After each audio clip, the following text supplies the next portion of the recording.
eternal rest. நித்திய இளைப்பாறுதல் என்கிறதான வேத பாடத்தை நாம் படித்துக் கொண்டிருக்கிறோம்.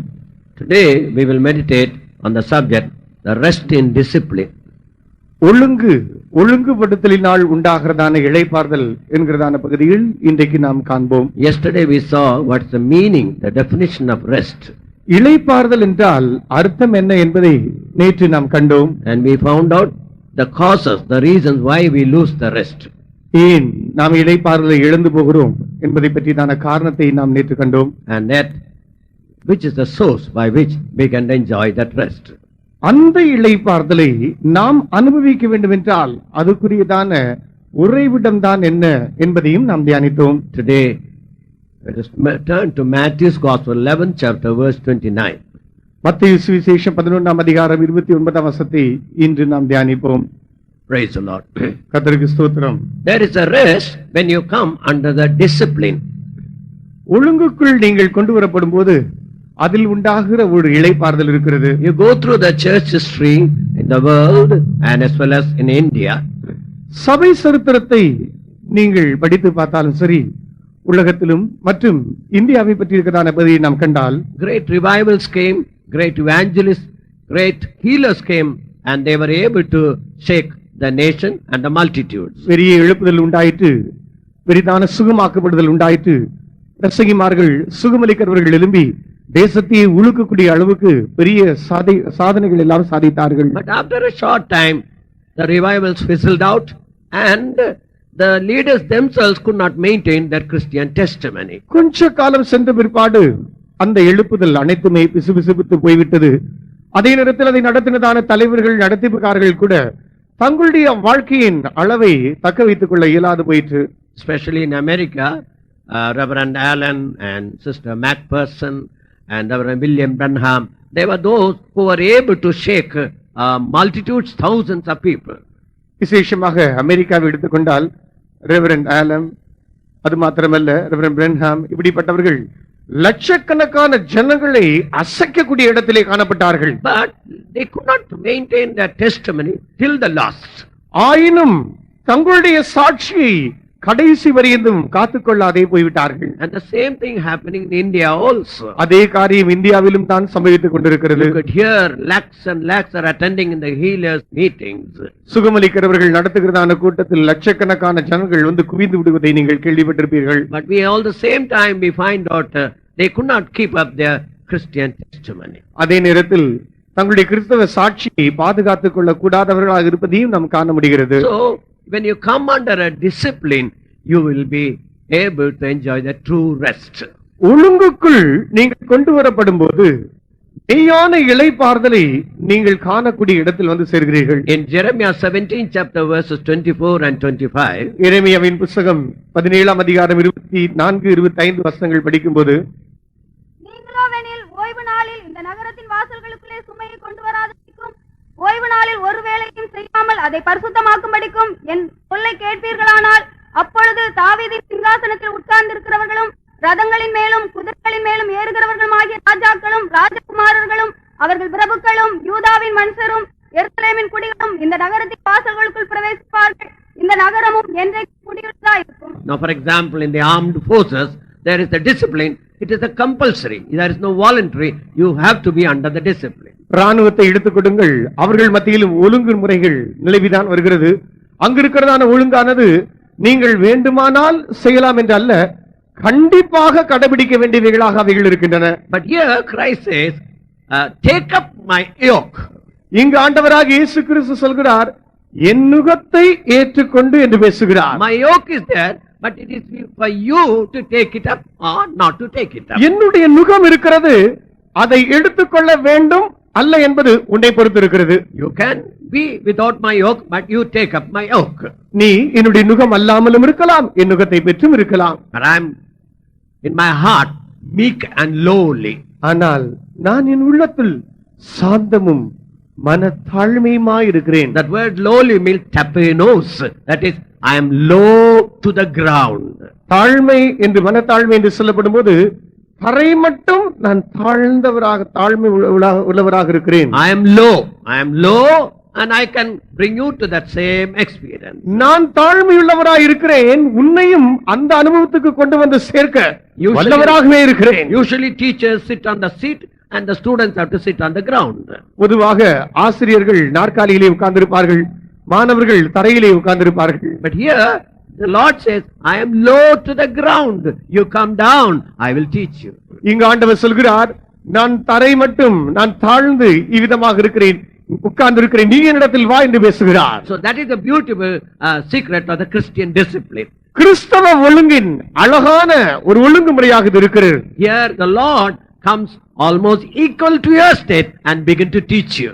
இங்கு ஆண்டவர் கிட்டத்தட்ட உங்களுடைய நிலவரத்துக்கு வந்து உங்களை போதிக்கக்கூடிய இடத்தில் இருக்கிறார். But when you analyze the Jewish way of discipline, யூதர்களுடைய முறைமையின்படி இருக்கிறதான ஒழுங்கை நீங்கள் ஆராய்ந்து பார்க்கும்போது, the Pharisees and the scribes, they were very proud about their knowledge about the law. பரிசேயர்கள், வேதபாரகர்கள் அவருடைய ஞானத்தை குறித்தும் அவருடைய வேதத்தை குறித்தும் அவர்கள் அவ்வளவு பெருமை கொள்ளக்கூடியவர்களாக இருந்தார்கள். They kept the 10 commandments. அவர்கள் 10 கற்பனைகளை ஆசரித்து வந்தார்கள். And they added 613 by laws to the 10 commandments. அந்த 10 கற்பனைகளோடு 613 நியமங்களையும் கூட்டி சேர்த்தவர்களாக இருந்தார்கள். An ordinary Jew, an ordinary man can never understand all the 613 commandments. ஒரு சாதாரணமாக இருக்கிறதான யூதன் அந்த 613 நியமங்கள் அனைத்தையும் அவன் அறிந்தவனாக இருப்பது அவ்வளவு கடினம். So Pharisee always stand up. I have kept 10 commandments.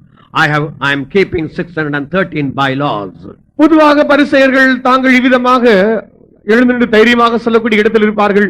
10 கற்பனைகளை நான் கடைபிடித்து வருகிறேன், 613 நியமங்கள் அனைத்தையும் நான் கடைபிடிக்கிறேன் என்று உரிமையாக அவர்கள் சொல்லக்கூடிய இடத்தில் இருந்தார்கள். For every little thing, an ordinary Jew has to consult the Pharisee or the scribe. ஒவ்வொரு சிறிய காரியமானாலும் சரி, ஒரு சாதாரண யூதன் அவன் பரிசேயனோ அல்லது வேதபாரகருடைய இடத்தில் ஆலோசனை கேட்க வேண்டியதாக இருந்தது. And that burden, that load of the teaching was very heavy. அவர்கள் கொடுக்கிறதான போதனையின் சுமை மிகவும் அதிகமாக இருந்தது. For example, on a Sabbath day, you can ride on a donkey. உதாரணமாக ஒரு ஓய்வு நாள் வரும்போது நீங்கள் கழுதையின் மேல் சவாரி பண்ணலாம். But you cannot use a stick to spur it to run faster. ஆனால் அதை வேகமாக ஓட்டுவதற்கு ஒரு கம்பை எடுத்து உபயோகிக்க முடியாது. So this difference only the Pharisee will tell it. இதில் இருக்கிறதான வித்தியாசத்தை பரிசேயர் மாத்திரமே எடுத்து சொல்ல முடியும். And if they by mistake, if they stir up the horse, finish, they are breaking the Sabbath. அவர்கள் தவறாக விதத்தில் அந்த குதிரையை, அந்த கழுதையை அவர்கள் ஓட்டுவார்கள் என்றால் அதனுடைய ஓய்வு நாள் ஆசரிப்பு முறிக்கப்பட்டு போய்விடும். On a Sabbath day, a woman should never look at a mirror. ஒரு ஓய்வு நாள் என்று சொல்லும்போது ஸ்திரீயானவள் ஒரு நாளும் அந்த கண்ணாடியை பார்க்க கூடாது. Why? ஏன்? By mistake, if she sees a white hair on her head, உதாரணமா தவறாக விதமாக பார்த்து கொண்டிருக்கும் போது தன்னுடைய தலையில் வெள்ளை முடி நரைமுடி காண்பாள் என்றால், there was always a possibility she can remove that white hair. அந்த தலையில் இருக்கிறதான நரைமயிரை பிடுங்கி எடுப்பதற்குரிய வாய்ப்புகள் உண்டு. So naturally they were all the time worried which type of commandment they have to obey. எப்படிப்பட்டதான ஒரு கட்டளைக்கு அவர்கள் கீழ்ப்படிய வேண்டும் என்று எப்போதும் அவர்கள் பயந்திருந்தார்கள்.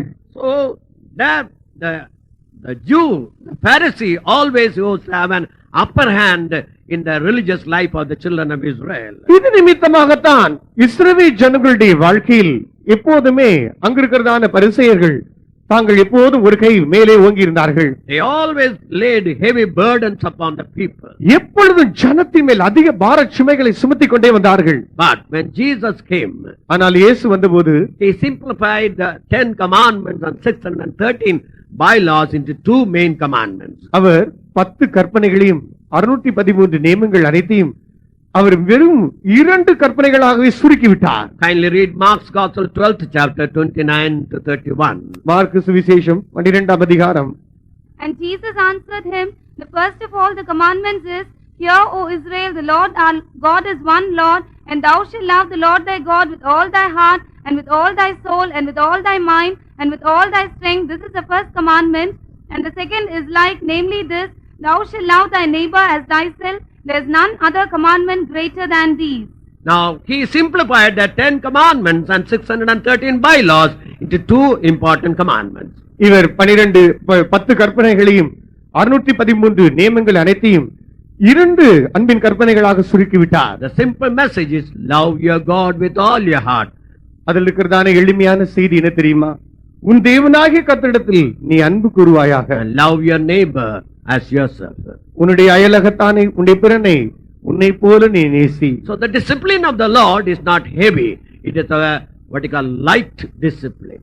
இங்கு இருக்கிறதான பிரமாணத்தினுடைய ஒழுங்கானது கடினமான ஒன்றல்ல, அது எளிதான ஒன்றாக இருக்கிறது. Now the question comes, why the discipline is needed in our lives? இப்பொழுது ஒரு கேள்வி வரும், நம்முடைய வாழ்க்கையில் நமக்கு ஏன் இந்த ஒழுங்கு?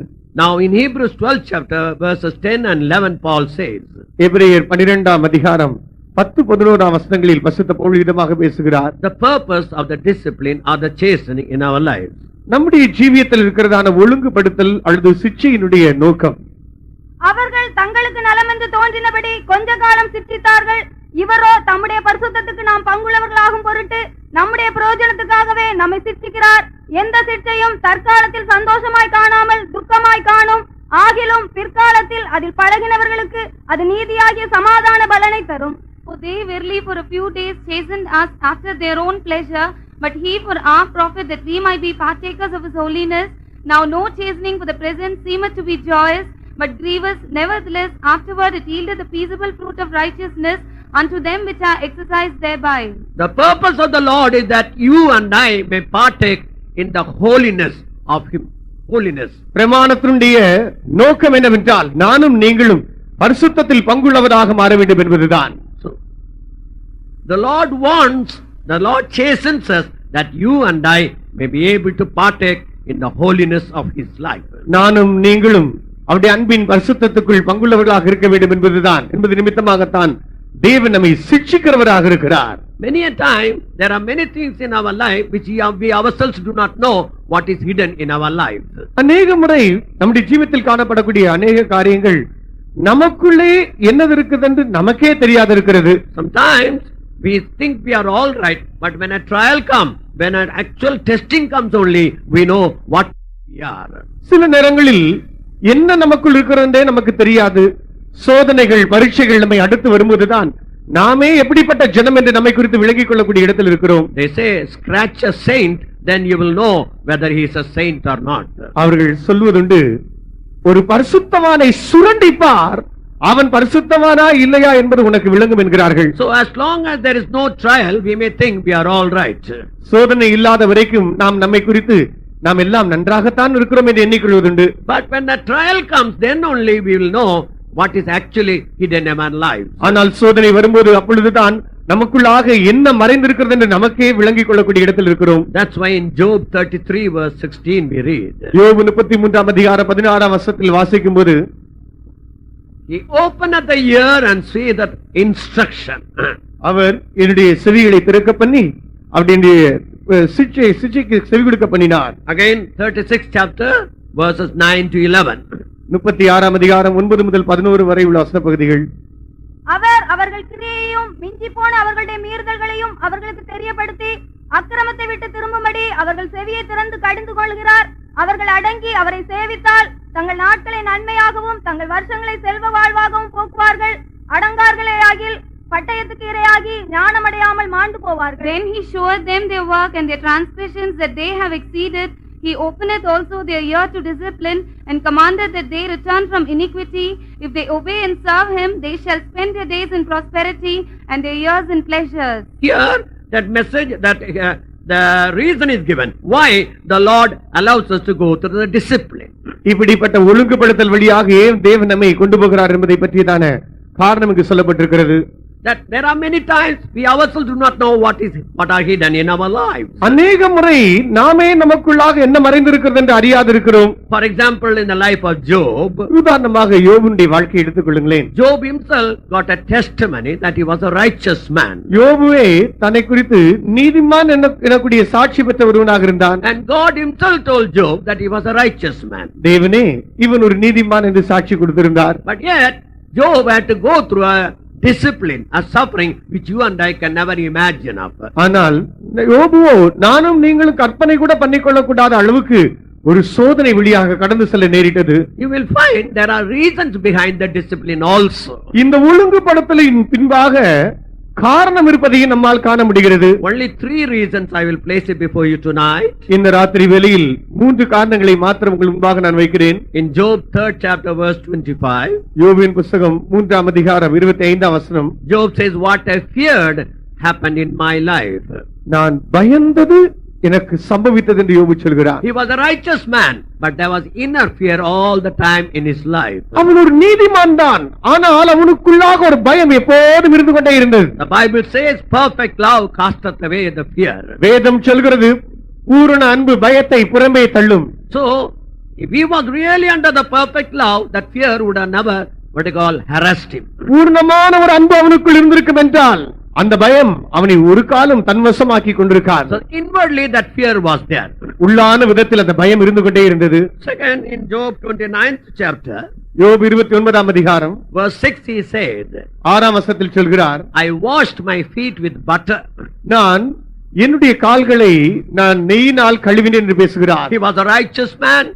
அவன் நீதிமான், He was a godly fear man. அவன் தெய்வ பக்தி உள்ள மனுஷன். But he lived in a luxurious life. ஆனால் அவனோ ஒரு ஆடம்பரமான வாழ்க்கையை வாழ்ந்து கொண்டிருந்தான். He used to wash his feet with butter, mean what a luxurious life it was. அவன் தன்னுடைய பாதங்களை கால்களை நெய்யினால் கழுவியிருப்பான் என்றால் எப்படிப்பட்ட ஒரு ஆடம்பரமான வாழ்க்கை வாழ்ந்திருப்பான். So in verse 18 we read, he wanted to live continually in the nest, that he wanted to desire to live in the luxurious life. அவன் தொடர்ச்சியாக அப்படிப்பட்டதான இந்த ஆடம்பர வாழ்க்கையிலே நீடித்திருக்கும்படியாக வாஞ்சித்தான் என்று 18ஆம் வசனத்தில் வாசிக்கிறோம். But when he went through the particular type of suffering, ஆனால் குறிக்கப்பட்டதான பாடுகள் வழியாக அவன் கடந்து சென்றபோது he had lifted up his eyes and say, I know my Redeemer liveth, even when my body dieth, perish, I will see my Redeemer with mine own eyes. ஆனால் அவன் தன்னுடைய கண்களை ஏறெடுத்து, என்னுடைய மீட்பர் அவர் உயிரோடு இருக்கிறார், என்ற சரீரமானது இவ்விதமாக செத்து போனாலும் என்ற சொந்த கண்களினாலே அவரை காண்பேன் என்று சொல்லக்கூடிய இடத்தில் அவன் இருக்கிறார். That discipline,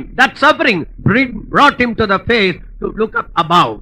அந்த பாடுகள், அந்த ஒழுங்கானது இவனை மேலே காணக்கூடிய இடத்திலே கொண்டு வந்து சேர்த்து விட்டது. Third, in Job 30th chapter verse 1, மூன்றாவது யோபு 38ஆம் அதிகாரத்தில் வாசிக்கும் போது முதலாம் வசனத்தில் 30 verse 1, 30ஆம் அதிகாரம் முதலாம் வசனம், But now they that are younger than I have me in derision, whose fathers I would have disdained to have set with the dogs of my flock. இப்போதோ என்னிலும் இளவயதானவர்கள் என்னை பரியாசம் பண்ணுகிறார்கள். இவர்களுடைய பிதாக்களை நான் என் மந்தையை காக்கும் நாய்களோட வைக்கவும் கூட வெட்கப்பட்டிருப்பேன். when Job was going through the suffering, young people began to mock at him. யோபு பாடுகள் வழியாக கடந்து சென்றபோது வாலிபர்கள் அவனை கண்டு பரியாசம் பண்ண ஆரம்பித்தார்கள். He looked at the young man and said, அவன் அந்த வாலிபர்களை பார்த்து சொல்ல ஆரம்பித்தான், their fathers worked under me. உன்னுடைய தகப்பன்மார்கள் எல்லாம் எனக்கு கீழாகத்தானே வேலை பார்த்தவர்கள். When they worked under me, I never allowed your fathers to sleep with the dogs which used to guard my sheep. அவர்கள், உன்னுடைய தகப்பன்மார்கள் என்னிடத்தில் வேலைக்காரர்களாக வேலை புரிந்த போது என்னுடைய வீட்டை காவல் செய்கிறதான நாய்கள் படுக்கிற இடத்தில் கூட படுக்க கூட நான் இடம் கொடுக்க மாட்டேன். That means my dogs are better than your father. அந்த அர்த்தம் உங்களுடைய தகப்பன்மார்களை காட்டிலும் எங்களுடைய வீட்டு நாய் மேல் என்றுதான் அர்த்தம். A righteous man, but he had his own inner despising to people. நீதிமான், ஆனால் உள்ளான விதத்தில் ஜனத்தை அற்பமாக எண்ணக்கூடிய இடத்தில் இருந்தான். Many a time we are very outwardly righteous, but how much inner despising is there, only the trial will make you to understand. அநேக முறை வெளிப்பிரகாரமாக நாம் நன்றாக இருக்கிறோம், உள்ளான விதத்தில் அற்பமாக புறக்கணிக்கிறவர்களாக இருக்கிறோம். சோதனைகள், பரீட்சைகள் மாத்திரம்தான் நம்மை நிர்ணயிக்கக்கூடிய இடத்தில் இருக்கிறது. Especially we who are Pentecostal children of God, or saved children of God, விசேஷமாக பெந்தேகோஸ்தே பிள்ளைகளாகி நாம், ரட்சிக்கப்பட்டதான பிள்ளைகளாகி நாம், very often we neglected little things and little people. அநேக முறை சிறிய காரியங்கள் அல்லது அற்பமான ஜனங்களை நாம் அற்பமாக எண்ணி விடுவதுண்டு. In Matthew's Gospel 25th chapter verse 40 we read, மத்தேயு சுவிசேஷம் 25ஆம் அதிகாரம் 40ஆம் வசனத்தில் வாசிக்கும் போது, whatsoever thing you do unto this least of the brother, you are doing unto me. இந்த சிறியவர்களுக்கு செய்கிறவைகள் எவைகளோ அவைகளை நீங்கள் எனக்கே செய்கிறீர்கள் என்று சொல்கிறார். In the early days of CPM, CPM உடைய ஆரம்ப நாட்களில் I have seen how senior servants of God used to serve the junior workers of God. எப்படி மூத்த ஊழியக்காரர்கள் சின்ன ஊழியக்காரர்களுக்கு ஊழியம் செய்கிறார்கள் என்பதை நான் கண்டிருக்கிறேன். I myself, for a week, I was very sick. நானும் கூட வாரக்கணக்கில் வியாதியாக இருந்திருக்கிறேன். One senior pastor took me to his faith home. ஒரு மூத்த பாஸ்டர் தன்னுடைய விசுவாச வீட்டுக்கு என்னை கொண்டு சென்றார். He served me like a mother. He served me like a father. He did everything for me. ஒரு தாயை போல தகப்பனை போல அவர் எனக்கு எல்லாவற்றையும் பார்த்துக் கொண்டார். அந்த அளவு என்னை பராமரித்தார். Today we are growing in spiritual life. We always neglect little things and what they call little people. இன்றைக்கு ஆவிக்குரிய ஜீவியத்தில் நாம் வளர்ந்து கொண்டுதான் இருக்கிறோம். ஆனால் சிறியவர்களை மிகவும் அற்பமாக எண்ணி விடுகிறோம். சின்ன காரியங்களை தள்ளி விடுகிறோம். தமிழ்ல ஒரு பழமொழி உண்டு, குட்டுப்பட்டாலும் மோதிர கையால குட்டுப்படணும். தமிழ்ல ஒரு பழமொழி உண்டு, குட்டுப்பட்டாலும் மோதிர கையில் குட்டுப்பட வேண்டும் என்று. We want to be scolded, we want to be corrected, but one with a ring in his finger. நாம் சிட்சிக்கப்பட வேண்டும், சரிப்படுத்தப்பட வேண்டும் என்று வாஞ்சிக்கிறோம். ஆனால் மோதிர கையில் உள்ளவர்களிடத்தில் தான் அதை சரிப்படுத்தப்பட வேண்டும் If a man is senior, if a man has got a post, if a man has got power, he will obey. Otherwise, that is that. மூத்தவர்கள், அதிகாரத்தில் இருக்கிறவர்கள், பொறுப்பில் ஸ்தானத்தில் இருக்கிறவர்கள் நம்மை சரிப்படுத்துவார்கள் என்றால் சரி என்று ஒத்துக்கொள்வோம். So that means we are spiritual, but yet these type of things are in our lives. இதனுடைய அர்த்தம் என்ன தெரியுமா? நாம் ஆவிக்குரியவர்கள் தான், ஆனால் இப்படிப்பட்டவைகள் நம்முடைய ஜீவியத்தில் இருந்து கொண்டே இருக்கிறது. One sister was very senior in our mission. ஒரு சகோதரி இருந்தார்கள் நம்முடைய சபையிலே மூத்தவர்கள். And she for 3 months she was sick. 3 மாதம் அளவும் அவர்கள் வியாதிப்பட்டிருந்தார்கள். Then one pastor went and asked her, whenever we fell sick, you questioned us and you said that we fell sick due to sin. அப்பொழுது ஒரு pastor அவரிடத்தில் போய் கேட்டார்கள், நாங்கள் வியாதிப்படும் போதெல்லாம் நீங்கள் சொல்வீர்கள், நீ வியாதிப்படுவீர்கள் என்றால் அதற்கு காரணம் பாவம் செய்த நிமித்தமாகத்தான் வியாதிப்பட்டிருக்கிறீர்கள் என்று சொல்வதுண்டு. But what about you? ஆனா உங்களை பத்தி காரியம் என்ன? You are our leader, why you are sick? நீங்க எங்களுடைய நடத்திப்புக்காராயிட்டு நீங்கள் ஏன் வியாதியா இருக்கிறீங்க? Then she told, அப்பொழுது அவர்கள் சொன்னார்கள், your sin is not our sin. நீங்கள் உங்களுக்கு சொல்லப்படுகிறதான பாவம் எங்களுடைய பாவத்துக்கு ஒப்பல்ல. Many a time we have used our human wisdom. அநேக முறை எங்களுடைய மனுஷீக ஞானத்தை நாங்கள் உபயோகப்படுத்தினோம். Sometimes we transferred people according to our own guidance. சில நேரங்களில் எங்களுடைய சொந்த நடத்திப்பின்படி ஜனத்தை நாங்கள் இடமாற்றமாக அனுப்பிவிட்டோம். And there are times we listen to the first man who reports and the next man we will not listen. சில நேரங்கள் வந்தது, முதலில் வந்து செய்தி சொன்னவர்களுக்கு நாங்கள் அப்படியே செவி கொடுத்து விட்டோம், இரண்டாவது வந்ததான நபருடைய செய்தியை ஏற்றுக்கொள்ளவில்லை. But at that time the Lord allowed us because to carry out the administration.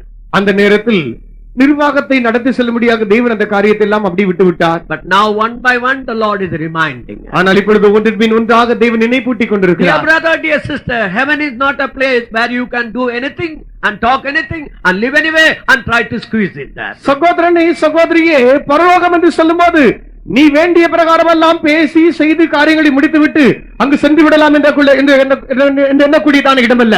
Many a time we do many things without our knowledge and the Lord wants to discipline us and bring us to the real state. அநேக முறை நம்முடைய அறிவில்லாமலே எத்தனையோ காரியங்களை செய்து விடுகிறோம். ஆண்டவரோ அவைகள் அனைத்தையும் ஒழுங்குக்குள் கொண்டு வந்து சேர்க்க வேண்டும் என்றே வாஞ்சிக்கிறார். And there are times, now read 1 Timothy 5th chapter verse 6. முதலாம் தீமோத்தேயு 5ஆம் அதிகாரம் 6ஆம் வசனத்தை வாசியுங்கள். சுகபோகமாய் வாழ்கிறவள் உயிரோடே செத்தவள். But she that liveth in pleasure is dead while she liveth. This is another sin of the saints of God. தேவனுடைய பரிசுத்தவான்களுடைய மற்றொரு பாவம் இதுவாக இருக்கிறது. You go through the history of the world. உலகத்தின் சரித்திரத்தின் வழியாக போய் பாருங்களேன். The Greek Empire and the Roman Empire. கிரேக்க சாம்ராஜ்யம், ரோம சாம்ராஜ்யம், they were defeated not by the enemies. இவர்கள் தங்களுடைய சத்துருக்களால் தோற்கடிக்கப்படவில்லை. They were defeated by luxurious life. இவர்களோ ஆடம்பரமான வாழ்க்கை நிமித்தமாகத்தான் தோற்கடிக்கப்பட்டார்கள். When a child of God, when the people who serve the Lord, கர்த்தருடைய பிள்ளைகள், தேவனுக்கு ஊழியம் செய்கிறதான தேவனுடைய மனுஷர்கள், when they begin to live a luxurious life, ஆடம்பரமான வாழ்க்கை அவர்கள் செய்ய ஆரம்பிக்கும் போது, and there is almost they are dead. அவர்கள் கிட்டத்தட்ட மரித்த நிலவரத்தை வந்து எட்டி So விடுகிறார்கள். most of the problems that happens in your life, உன்னுடைய வாழ்க்கையில் நடைபெறுகிறதான அநேக பிரச்சனைகள், for example sickness, உதாரணமாக வியாதி, financial debts and financial problems, பண பிரச்சனைகள், கடன்கள் மற்றும் இது தழுவிதான பிரச்சனைகள், and problem that you face due to your sons and daughters, உன்னுடைய மகன் மகள் இவர்கள் நிமித்தம் வரக்கூடிய பிரச்சனைகள், and problem between husband and a wife, புருஷன் மனைவி இடையே இருக்கக்கூடிய பிரச்சனைகள், and problems in your business, உங்களுடைய வியாபாரத்தில் இருக்கக்கூடிய பிரச்சனைகள், and problems in the church. சபையில் இருக்கக்கூடிய பிரச்சனைகள். Very often, why God permitted we never sit and pray? ஏன் அடிக்கடி இவைகள் அனுமதிக்கப்படுகிறது? நீங்கள் ஏன் உட்கார்ந்து நிமித்தமாக ஜெபிக்க இயலவில்லை? We only want pastor or servant of God to pray and remove the difficulty that we are facing in. நீங்கள் சந்தித்து வருகிறதான பிரச்சனைகள் அனைத்தையும் தீர்வு காணக்கூடியதான ஒரே வழி பாஸ்டரோ ஊழியக்காரர்களோ வந்து ஜெபித்ததில் உதவி செய்ய வேண்டும், அவ்வளவுதான். There was a brother who always used to pray, Lord, remove all the cobwebs in my life. ஒரு சகோதரன் இருந்தார், அவரை ஜெபிப்பதுண்டு. ஆண்டவரே, எல்லா என்னுடைய வீட்டில் இருக்கிறதான ஒற்றரை படைகள் அனைத்தையும் அகற்றி விடும் என்று அவர் ஜெபிப்பதுண்டு. Every day, whenever he gets up to pray, and privately and in the meeting he will pray like that. ஒவ்வொரு நாள் அவர் விழித்தெழுதும் போதும் தனிப்பட்ட ஜெபத்திலும் கூட்டத்திலும் இவ்விதமாக அவர் ஜெபிப்பதுண்டு. One day in a public meeting he prayed like that. ஒரு நாள் ஒரு திறந்த முகமாக இருக்கிறதான ஒரு வெளிக்கூட்டத்தில் இவ்விதமாக அவர் ஜெபித்தார். An old mother got up. ஒரு வயசான தாய் எழும்பினார்கள். She prayed the next prayer. அவர் அடுத்து இவ்விதமாக ஜெபித்தார்கள். Lord, kill that spider in the dear brother's life.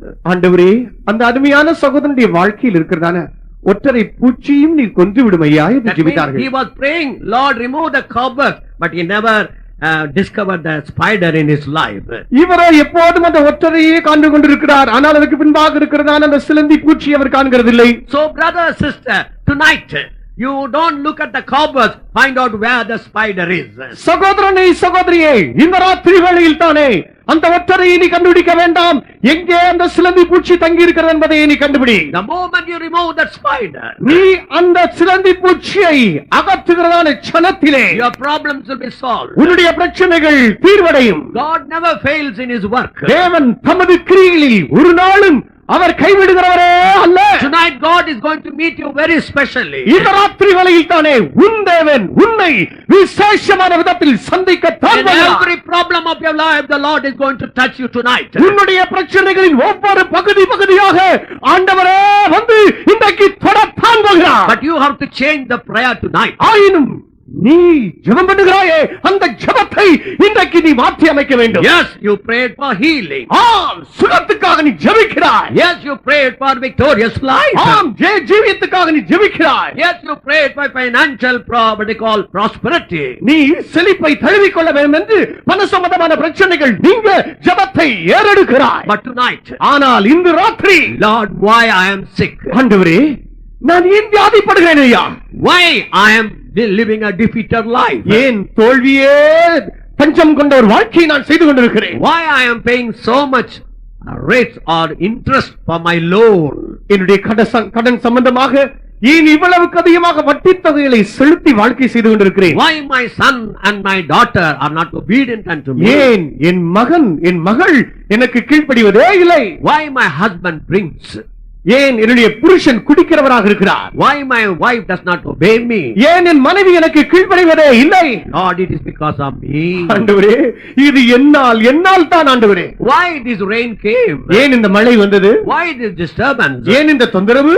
I thank the Lord for the rain. நான் உடனே இந்த மழைக்காக ஸ்தோத்திரம் பண்ண ஆரம்பிச்சேன். Why? ஏன்? God gives the rain. தேவனே மழையை கொடுக்கிறார். But why God allows the Lord the rain in this meeting? இந்த கூட்டத்தில் ஏன் தேவன் மழையை அனுமதிக்கிறார்? There must be some reason. அதுக்கு ஒரு காரணம் இருக்கக்கூடும். In Ambernath we had a meeting. Amarnath பட்டணத்தில் நமக்கு ஒரு கூட்டம் நடைபெற்றது. It was conducted in a hall, and the people who belonged to the Roman Catholic Church were strictly told not to enter into the hall. அது ஒரு ஹாலில் வைத்துதான் நடைபெற்றது. ரோமன் கத்தோலிக்க திருச்சபையை சேர்ந்தவர்கள் அந்த ஹாலுக்குள் போகவே கூடாது என்று திட்டவட்டமாக சொல்லப்பட்டிருந்தார்கள். So only a few people were in the hall. ஆகவே சொற்ப ஜனங்கள் மாத்திரமே அந்த ஹாலுக்குள் இருந்தார்கள். But all the other people were standing outside. மற்ற எல்லாருமே வெளியே தான் நின்று கொண்டிருந்தார்கள். Immediately heavy downpour came. திடீரென பலத்த மழை ஊற்றிட்டு People do not know what to do. They all came inside. வெளியே நின்று கொண்டிருக்கிறவர்களுக்கு என்ன செய்கிறதே தெரியல, உள்ளதான் ஓடி வந்தாங்க. And thank God the rain did not stop till the message was over. கர்த்தருக்கு ஸ்தோத்திரம், செய்தி முடிகிற வரைக்கும் மழை நிக்கவே இல்ல. And because of the heavy rain, no believer went to his house and they stayed there night and prayed. அந்த பலத்த மழை நிமித்தமாக விசுவாசிகளும் வீட்டுக்கு போல முழுவதும் தங்கி அந்த ராத்திரி முழுவதும் ஜெபம் பண்ணினார்கள். So now the question comes, இப்பொழுது இந்த கேள்வி வருகிறது, what is the key by which we can enter into this blessing? இந்த ஆசீர்வாதத்துக்குள் நாம் பிரவேசிக்க கூடியதான திறவுகோல் சாவி என்ன? Or what is the key by which we can enter into the discipline? இந்த ஒழுங்குக்குள் நாம் பிரவேசிக்க கூடியதான அந்த திறவுகோல் தான் என்ன? That is only obedience. அது கீழ்ப்படிதல் தான். If you don't have this key of obedience, you can never come under this discipline. கீழ்ப்படிதல் என்கிறதான சாவி உங்களிடத்தில் இல்லாத பட்சத்தில் இந்த ஒழுங்குக்குள் நீங்கள் கொண்டு வரப்படவே முடியாது. The Lord kept Adam and Eve in the garden of Eden. ஈதேன் தோட்டத்தில் தேவன் ஆதாமையும் ஏவாளையும் வைத்திருந்தார். The Lord told them that they can have freedom to eat all the fruits of all the tree, but not that forbidden tree. சகல விருட்சத்தின் கனியும் நீங்கள் புசிக்கலாம், ஆனால் விளக்கப்பட்ட விருட்சத்தின் கனியோ புசிக்க கூடாது என்று அவர்களோ தேவனிடத்தில் பிரமாணம் பெற்றார்கள். Satan came and gave a new thought into the mind of Eve. சாத்தான் வந்தான், ஏவாளுடைய மனதில் புதிதான ஒரு சிந்தனையை போட்டு விட்டார். Don't worry about the disobedience. கீழ்ப்படியாமை குறித்து நீ கவலைப்படாதே. If you eat the fruit, you will be like God. நீ அந்த விருட்சத்தின் கனியை புசித்தால் தேவர்களை போல மாறி விடுவாய். So that act of disobedience took them away from the discipline of God or from the presence of God. அந்த கீழ்ப்படியாமையின் செயல் தேவனுடைய கீழ்ப்படிதலுடைய ஒழுங்கு அல்லது தேவனுடைய சமூகம் இதை விட்டே அவர்களை தூர கொண்டு போய் விட்டார். So when Jesus came into the world, ஆண்டவராகிய இயேசு கிறிஸ்து தாம் இந்த பூமியில் வந்தபோது the very first thing when he was about to start his public ministry was, அவர் தாம் முதலாவது திறந்த ஊழியத்தை செய்ய ஆரம்பித்த அந்த வேளையில் தானே Matthew's Gospel 3rd chapter 15th verse, he obeyed. மத்தேயு சுவிசேஷம் 3ஆம் அதிகாரம் 15ஆம் வசனத்தில் அவர் செய்த முதல் காரியம் கீழ்ப்படிந்தார். So when obedience is the way, but he submitted to the discipline. கீழ்ப்படிதல் தான் இவர் அந்த ஒழுங்குக்குள் தன்னை ஒப்புக் கொடுக்கக்கூடியதான முதல் படியாக இருந்தது. In Deuteronomy chapter 6 verse 24 we read, உபாகமம் 6ஆம் அதிகாரம் 24ஆம் வசனத்தில் படிக்கும்போது, if you obey, நீ கீழ்ப்படிந்தால், if you are very careful to obey all the commandments, எல்லா கற்பனைகளின்படி நீ கீழ்ப்படிய கவனமாயிருந்தால், it shall be to our righteousness. அது உனக்கு நீதியாக எண்ணப்படும். So obedience is the key by which you can enter into the discipline. நீங்கள் ஒழுங்குக்குள் பிரவேசிக்க கூடியதான சாவியே கீழ்ப்படிதல் தான். In the eastern countries, wherever you want to become a member of a particular religion, ஒரு குறிக்கப்பட்டதான மதத்தில் நீங்கள் அங்கத்தினராக மாற வேண்டும் என்றால் கிழக்கத்திய நாடுகளில் இருக்கிறதான மதத்தினை பற்றியதான விவரம், if you want to become a disciple of a particular guru, ஒரு குறிக்கப்பட்டதான குருவுக்கு நீங்கள் சீஷனாக மாற வேண்டும் என்றால் you must go through the ceremony called baptism. நீங்கள் ஸ்நானம் பண்ணப்படுதல், ஞானஸ்நானம் என்கிறதான அந்த ஒழுங்கின்படி செல்ல வேண்டும். That is happening in most of the eastern religions. கிழக்கத்தியதான மதத்தில் அநேக மதங்களில் நடக்கிற ஒரு காரியம் தான் இது. But they don't use the word baptism. ஆனால் ஞானஸ்நானம் என்கிற வார்த்தையை உபயோகப்படுத்துவதில்லை. But they say initiated to become the disciple of this particular guru. இந்த குறிக்கப்பட்டதான குருவின் சீஷனாக ஏற்படுத்தப்படுவதற்கு உண்டாக்கக்கூடியதான ஒரு ஒழுங்கு என்று சொல்கிறார்கள். In the same way, when the children of Israel left the land of Egypt, இதுபோல இஸ்ரவேல் ஜனங்கள் எகிப்து தேசத்தை விட்டபோது, in 1 Corinthians 10 chapter verses 1 and 2 we read, முதலாம் கொரிந்தியர் 10ஆம் அதிகாரம் முதல் 2 வசனங்களை வாசிக்கும்போது, they were baptized unto Moses, அவர்கள் மோசேக்குள்ளாக ஸ்நானம் பண்ணப்பட்டார்கள், or they became the disciples of Moses. அவர்கள் மோசேயுடைய சீஷர்களாக மாறினார்கள். So that crossing the Red Sea is a type of water baptism. சிவந்த சமுத்திரத்தை அவர்கள் கடந்தது தண்ணீர் ஞானஸ்நானத்துக்கு ஒப்பாய் இருக்கிறது. And that baptism enabled them to become the disciples of Jesus Christ. அந்த ஞானஸ்நானமானது இயேசு கிறிஸ்துவுக்கு நாம் சீஷர்களாக ஆக்குவதை ஒப்பாக இருக்கிறது. No, that become a thing. They become the disciples of Moses. அது இவர்கள் மோசேயுடைய சீஷர்களாக மாறினதற்கு ஒரு அத்தாட்சியாக இருக்கிறது. But now when you obey in the waters of baptism of the New Testament, இப்பொழுது புதிய ஏற்பாட்டில் நீங்கள் தண்ணீர் ஞானஸ்நானத்துக்கு கீழ்ப்படியும் போது, according to Romans 6 chapter verses 1 to 4, ரோமர் 6 அதிகாரம் முதல் 4 வசனங்களின்படி, you are baptized unto Jesus. நீங்கள் இயேசு கிறிஸ்துவுக்குள்ளாக ஞானஸ்நானம் பண்ணப்படுகிறீர்கள். You have come under a new discipline. ஒரு புதிய ஒழுங்குக்குள் நீங்கள் வருகிறீர்கள். You become the disciple of Jesus Christ. இயேசுவின் சீஷர்களாக நீங்கள் மாறுகிறீர்கள். Many a time people will think why this baptism is important. அநேக முறை ஜனங்கள் இப்படி எண்ணுவதுண்டு, இந்த ஞானஸ்நானம்லாம் நமக்கு எதுக்கு? In our healing meetings in all over India, நாம் நடத்துகிறதான not in other healing meetings, மற்ற சுகமாக்குறதான கூட்டங்கள் இந்தியாவில் நடைபெறுகிறவைகளில் you hear the very beautiful messages on salvation, நீங்கள் ரட்சிப்பை பற்றி அழகான நல்ல செய்திகளை கேட்கலாம். and very remarkable healings are happening, அங்கு சொல்லத்தக்கதான குறிக்கப்பட்டதான நல்ல அற்புதங்கள் எல்லாம் healing சுகமாக்கலாம் நடக்கப்படும். but not one word about baptism. ஆனால் ஞானஸ்தானத்தை குறித்து ஒரு வார்த்தையும் இருக்காது. Why? ஏன்? They are afraid when you take about water baptism, people will not come and listen to the meeting. தண்ணீர் ஞானஸ்தானத்தை குறித்து சொல்ல போனால் ஜனங்கள் வரமாட்டார்கள், கொடுக்கிறதான செய்தியை கேட்க மாட்டார்கள் என்று பயப்படுகிறார்கள். In North India, we could not have a convention in one place. வட இந்தியாவில் ஒரு குறிக்கப்பட்டதான இடத்தில் நம்மால் கன்வென்ஷன் நடத்தக்கூடாமல் போயிட்டு, So we went and approached the CNI church and their school to permit us to have the convention there.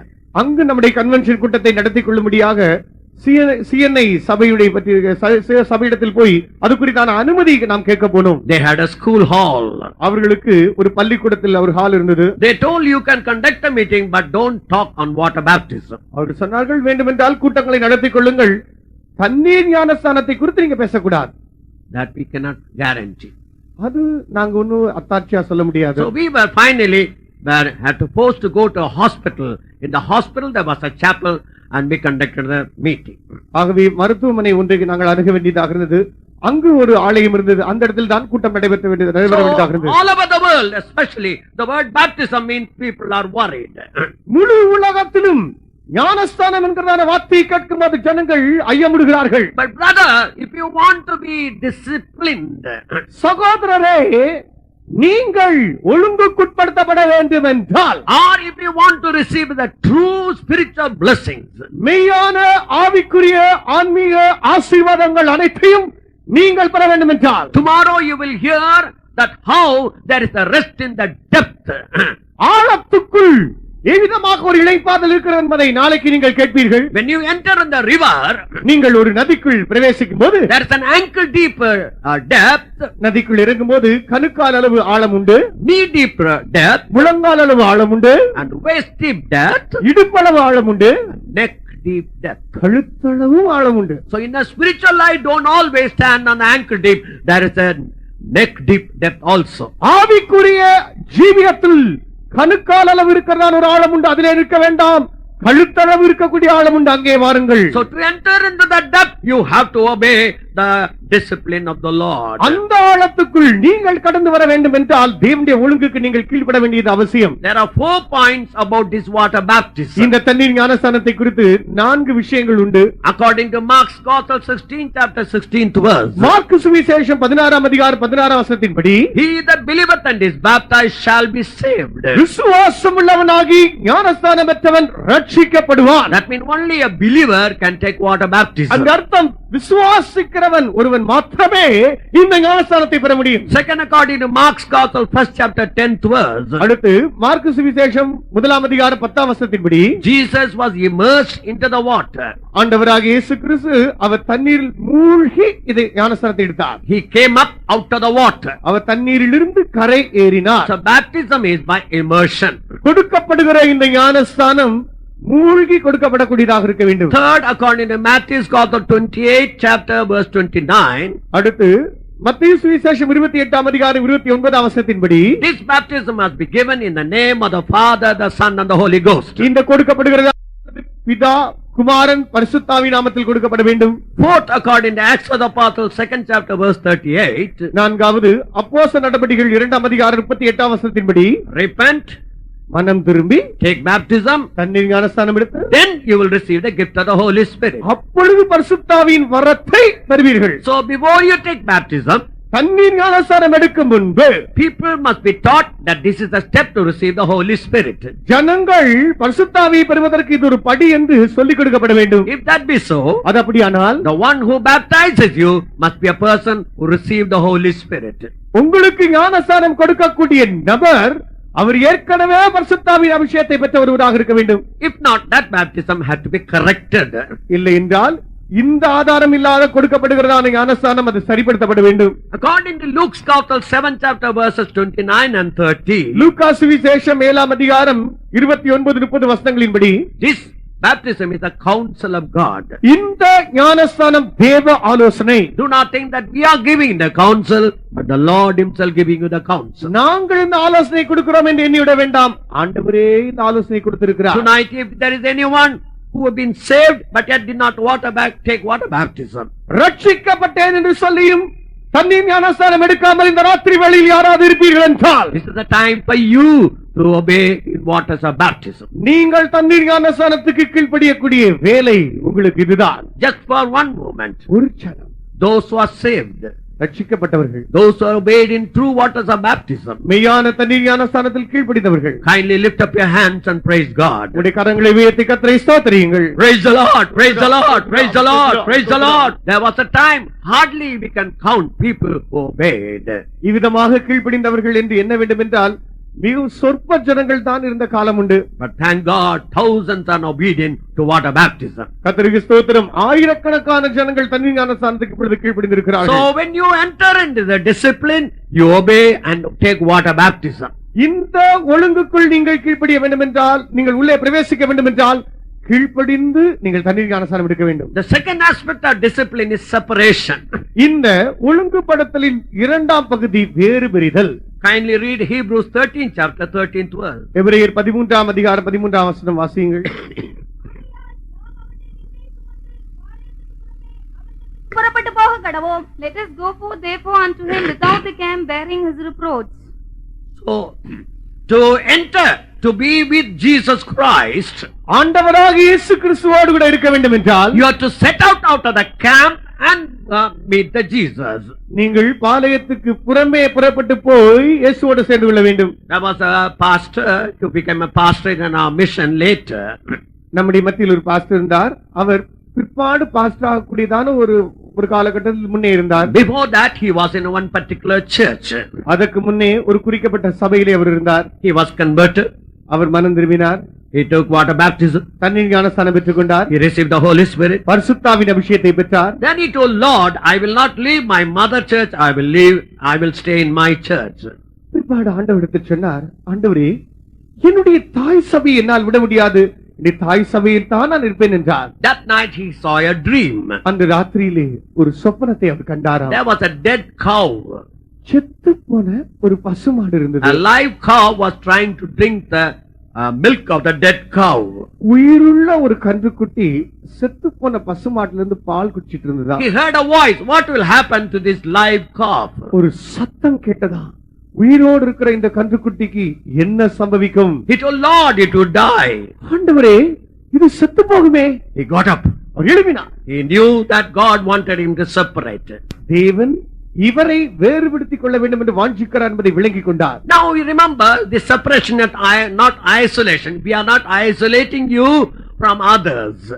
வேறுபிரித்தல் என்றால், வேறுபடுதல் என்றால் மற்றவர்கள் எல்லாரையும் விட்டு தனிமைப்படுத்துதல் என்று அர்த்தமல்ல. It is not isolation, it is insulation. You are insulated into the life of Jesus Christ and into the life and fellowship of the saints of God. வேறுபிரித்தல் என்று சொல்லும் போது தனிமைப்படுத்துதல் அல்ல, ஒருங்கிணைப்படுத்தலையே அது காட்டுகிறது. இயேசுவோடு இணைக்கப்படுதல். In Hosea 7 chapter verses 8 and 9, ஓசியாவின் புத்தகம் 7ஆம் அதிகாரம் 8-9 வசனங்களின்படி, because Ephraim could not understand the doctrine, the real secret of the separation, வேறுபடுத்தலின் உபதேசத்தை தெளிவாக அறிந்து கொள்ளாத நிமித்தம் they lost the strength. பலத்தை இழந்து போனார்கள். Brother, sister, if you want to be strong in your spiritual life, சகோதரனே சகோதரியே, உன்னுடைய ஆவிக்குரிய ஜீவியத்தில் பலசாலியாக நீ இருக்க வாஞ்சித்தால் you must be separated. நீ வேறு விரிந்திருக்கத்தான் வேண்டும். According to Acts of the Apostles, 2nd chapter, verse 40, அப்போஸ்தலர் நடபடிகள் 2ஆம் அதிகாரம் 40ஆம் வசனத்தின்படி, this is not our teaching, it's an apostolic teaching. இது நம்முடைய ஒரு போதனை அல்ல, அப்போஸ்தலர்களுடைய போதனையாக இருக்கிறது. Peter himself told, separate yourself from the perverse generation. பேதுரு தாமே இந்த கோணலும் மாறுபாடான சந்ததியை விட்டு உங்களை வேறுபடுத்திக் கொள்ளுங்கள் என்று சொன்னார். Now, according to 2 Corinthians 6th chapter, 2 கொரிந்தியர் 6ஆம் அதிகாரத்தின்படி from verses 12 to 14, 12 முதல் 14 வரை உள்ள வசன பகுதிகள், there are 6 things a believer must be careful not to have close connection. ஒரு விசுவாசி தான் எந்த விதத்திலும் நெருங்கி இணைக்கப்படக்கூடாதபடிக்கு 6 விஷயங்களில் ஜாக்கிரதையாக இருக்க வேண்டும் என்று வாசிக்கிறோம். Because the time is short, we are not reading the verses. நேரமில்லாதபடியினால் அனைத்து ஆதார வசனங்களையும் வாசிக்க நமக்கு சமயம் இல்லை. So that means a child, பிள்ளை உண்மையாகவே குமாரன் குமாரத்தி என்று அழைக்கப்படக்கூடிய இடத்தில் வர வேண்டும் என்றால் you have to live a separated life. நீங்கள் வேறு பிரிக்கப்பட்ட வாழ்க்கை வாழத்தான் வேண்டும். And a separated life is a disciplined life. வேறு பிரிக்கப்பட்டதான ஜீவியம் ஒழுங்குபடுத்தப்பட்டதான ஜீவியமாய் இருக்கிறது. In this separated life, God becomes your own protector. இந்த வேறு பிரிக்கப்பட்டதான வாழ்க்கையில் தேவனே உங்களுடைய காப்பாளராக இருக்கிறார். Numbers 23:20 we read. என்னாகும் 23ஆம் அதிகாரம் 20ஆம் வசனம் வாசிக்கும் போது, இதோ ஆசீர்வதிக்க கட்டளை பெற்றேன், அவர் ஆசீர்வதிக்கிறார், அதை நான் திருப்ப கூடாது. Behold, I have received commandment to bless, and he had blessed, and I cannot reverse it. These are the people who are separated, and Balaam wanted to curse, but he could not curse the people of God. இந்த இஸ்ரவேல் ஜனங்களோ வேறு பிரிக்கப்பட்ட ஜனங்களாக இருக்கிறார்கள். இந்த பிலேயாமோ இந்த தேவ ஜனத்தை சபிக்கும்படியாக வாஞ்சிக்கிறான், ஆனால் இவனாலோ அதை செய்யக்கூடாதே போயிற்று. If you are a separated child of God, நீ வேறு பிரிக்கப்பட்டதான தேவனுடைய ஜனமாய் இருப்பாய். no curse can come upon you. எந்த சாபமும் உன்மேல் வரவே வராது. Read the same chapter 29th verse. 21. Surely there is no enchantment against Jacob, neither is there any divination against Israel. According to this time it shall be said of Jacob and of Israel, what hath God wrought? யாக்கோபுக்கு விரோதமான மந்திரவாதம் இல்லை, யாக்கோபுக்கு விரோதமான மந்திரவாதம் இல்லை, இஸ்ரவேலுக்கு விரோதமான குறிசொல்லுதலும் இல்லை, இஸ்ரவேலுக்கு விரோதமான குறிசொல்லுதலும் இல்லை. If you are a separated child of God, நீ வேறு பிரிக்கப்பட்டதான தேவனுடைய பிள்ளையாக இருந்தால், no magic, no what you call any type of thing that is adverse to your health will not happen in your life. எந்த மந்திரவாதமும் உன்னுடைய சுக வாழ்வுக்கு விரோதமாக இருக்கக்கூடிய எதுவுமே உன்னை அணுகாது.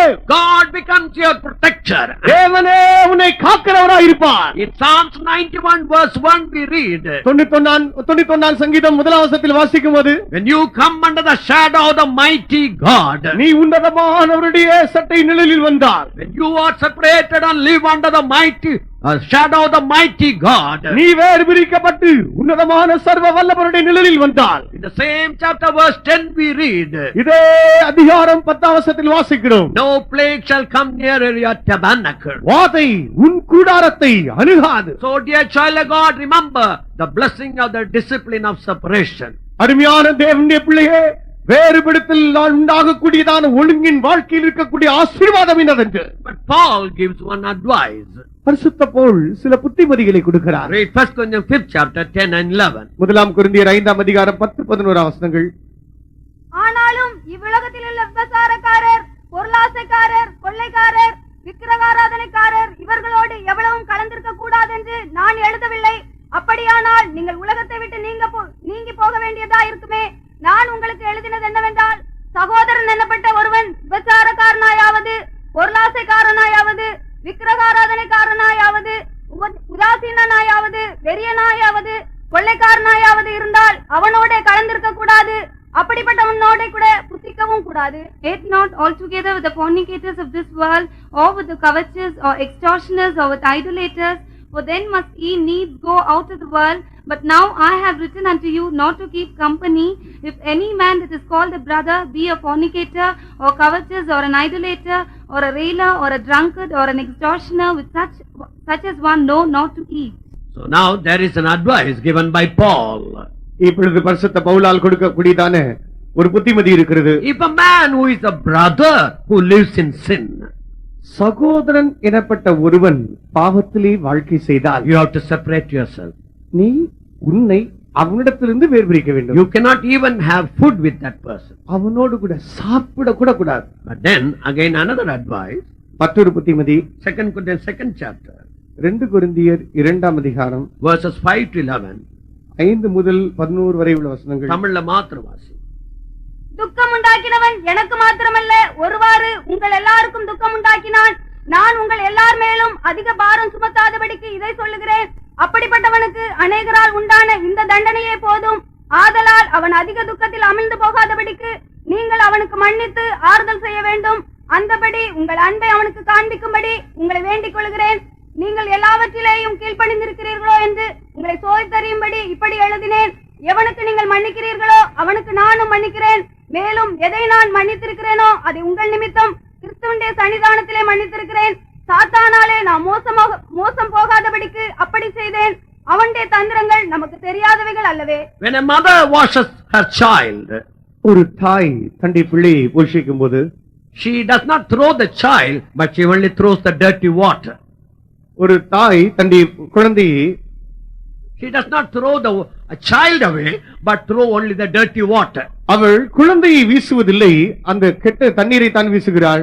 In the church, there are many ways God disciplines the children of God. சபையில் அநேக வழிகள் உண்டு. இதன்படி தேவனுடைய பிள்ளைகளை அவர் சிட்சிக்கிறார். But ஆனால் when the discipline comes, இந்த ஒழுங்கு வரும்போது, don't go to the extreme. அந்த முடிவு, அந்த உச்ச கட்டத்துக்கு வரை செல்ல வேண்டாம். Because then you will think, I am holier than that other person. அப்பொழுது நீங்கள் சிந்திப்பீர்கள், மற்ற நபரை காட்டிலும் நான் பரிசுத்தவான். The moment you think that I am better than the other man, மற்றவனை காட்டிலும் நான் சிறந்தவன் என்று என்கிற எண்ணம் வரும்போது, you are entrapped in another sin called pride by Satan. நீ பிசாசினால் நீ பெருமை என்கிறதான மற்றொரு கண்ணிக்குள்ளே சிக்கிக் கொள்கிறாய். In the church, discipline is there. சபையின் ஒழுங்கு உண்டு. But ஆனால் be very watchful. ஆனால் ஜாக்கிரதையா இரு. So separation is one type of discipline by which you can build up your spiritual life.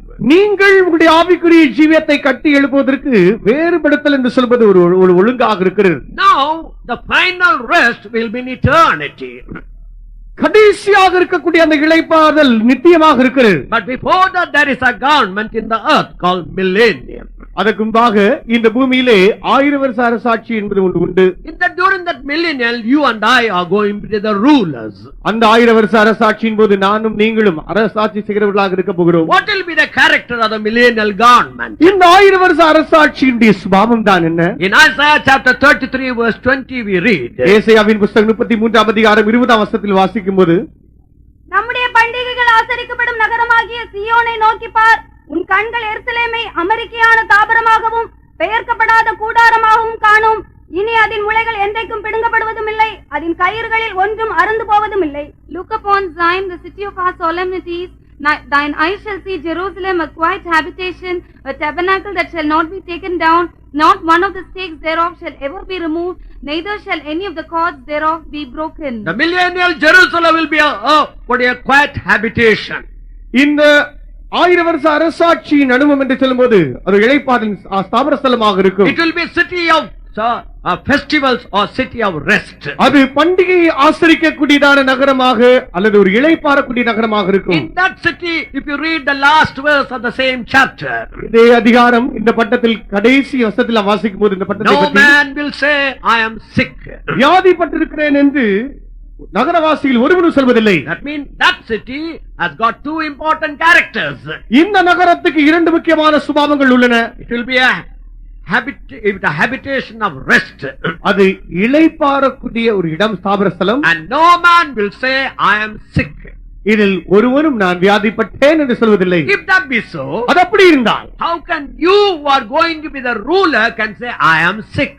இதில் அரசாட்சி செய்ய போகிறேன் என்று சொல்லிக் கொள்ளக்கூடிய நீங்கள் உங்களை வியாதியஸ்தர் எப்படி சொல்ல முடியும்? If you say you are still sick, that means you cannot have the rulership in your life now. நீங்கள் இன்னும் உங்களை வியாதியஸ்தன் என்றே சொல்லிக் கொள்வீர்கள் என்றால் உங்களுடைய ஜீவியத்தில் நீங்கள் விதமாக ஆளுகை செய்யக்கூடிய அந்த பத்தியம் உங்களுக்கு கிடைக்காது. Yesterday we saw sin is one of the root cause for losing that rest. அந்த இளைப்பாறுதலை இழந்து போவதற்கு காரணங்களில் ஒன்று இந்த பாவம் என்று நேற்று நாம் கண்டோம். Sin always disturbs the inner rest.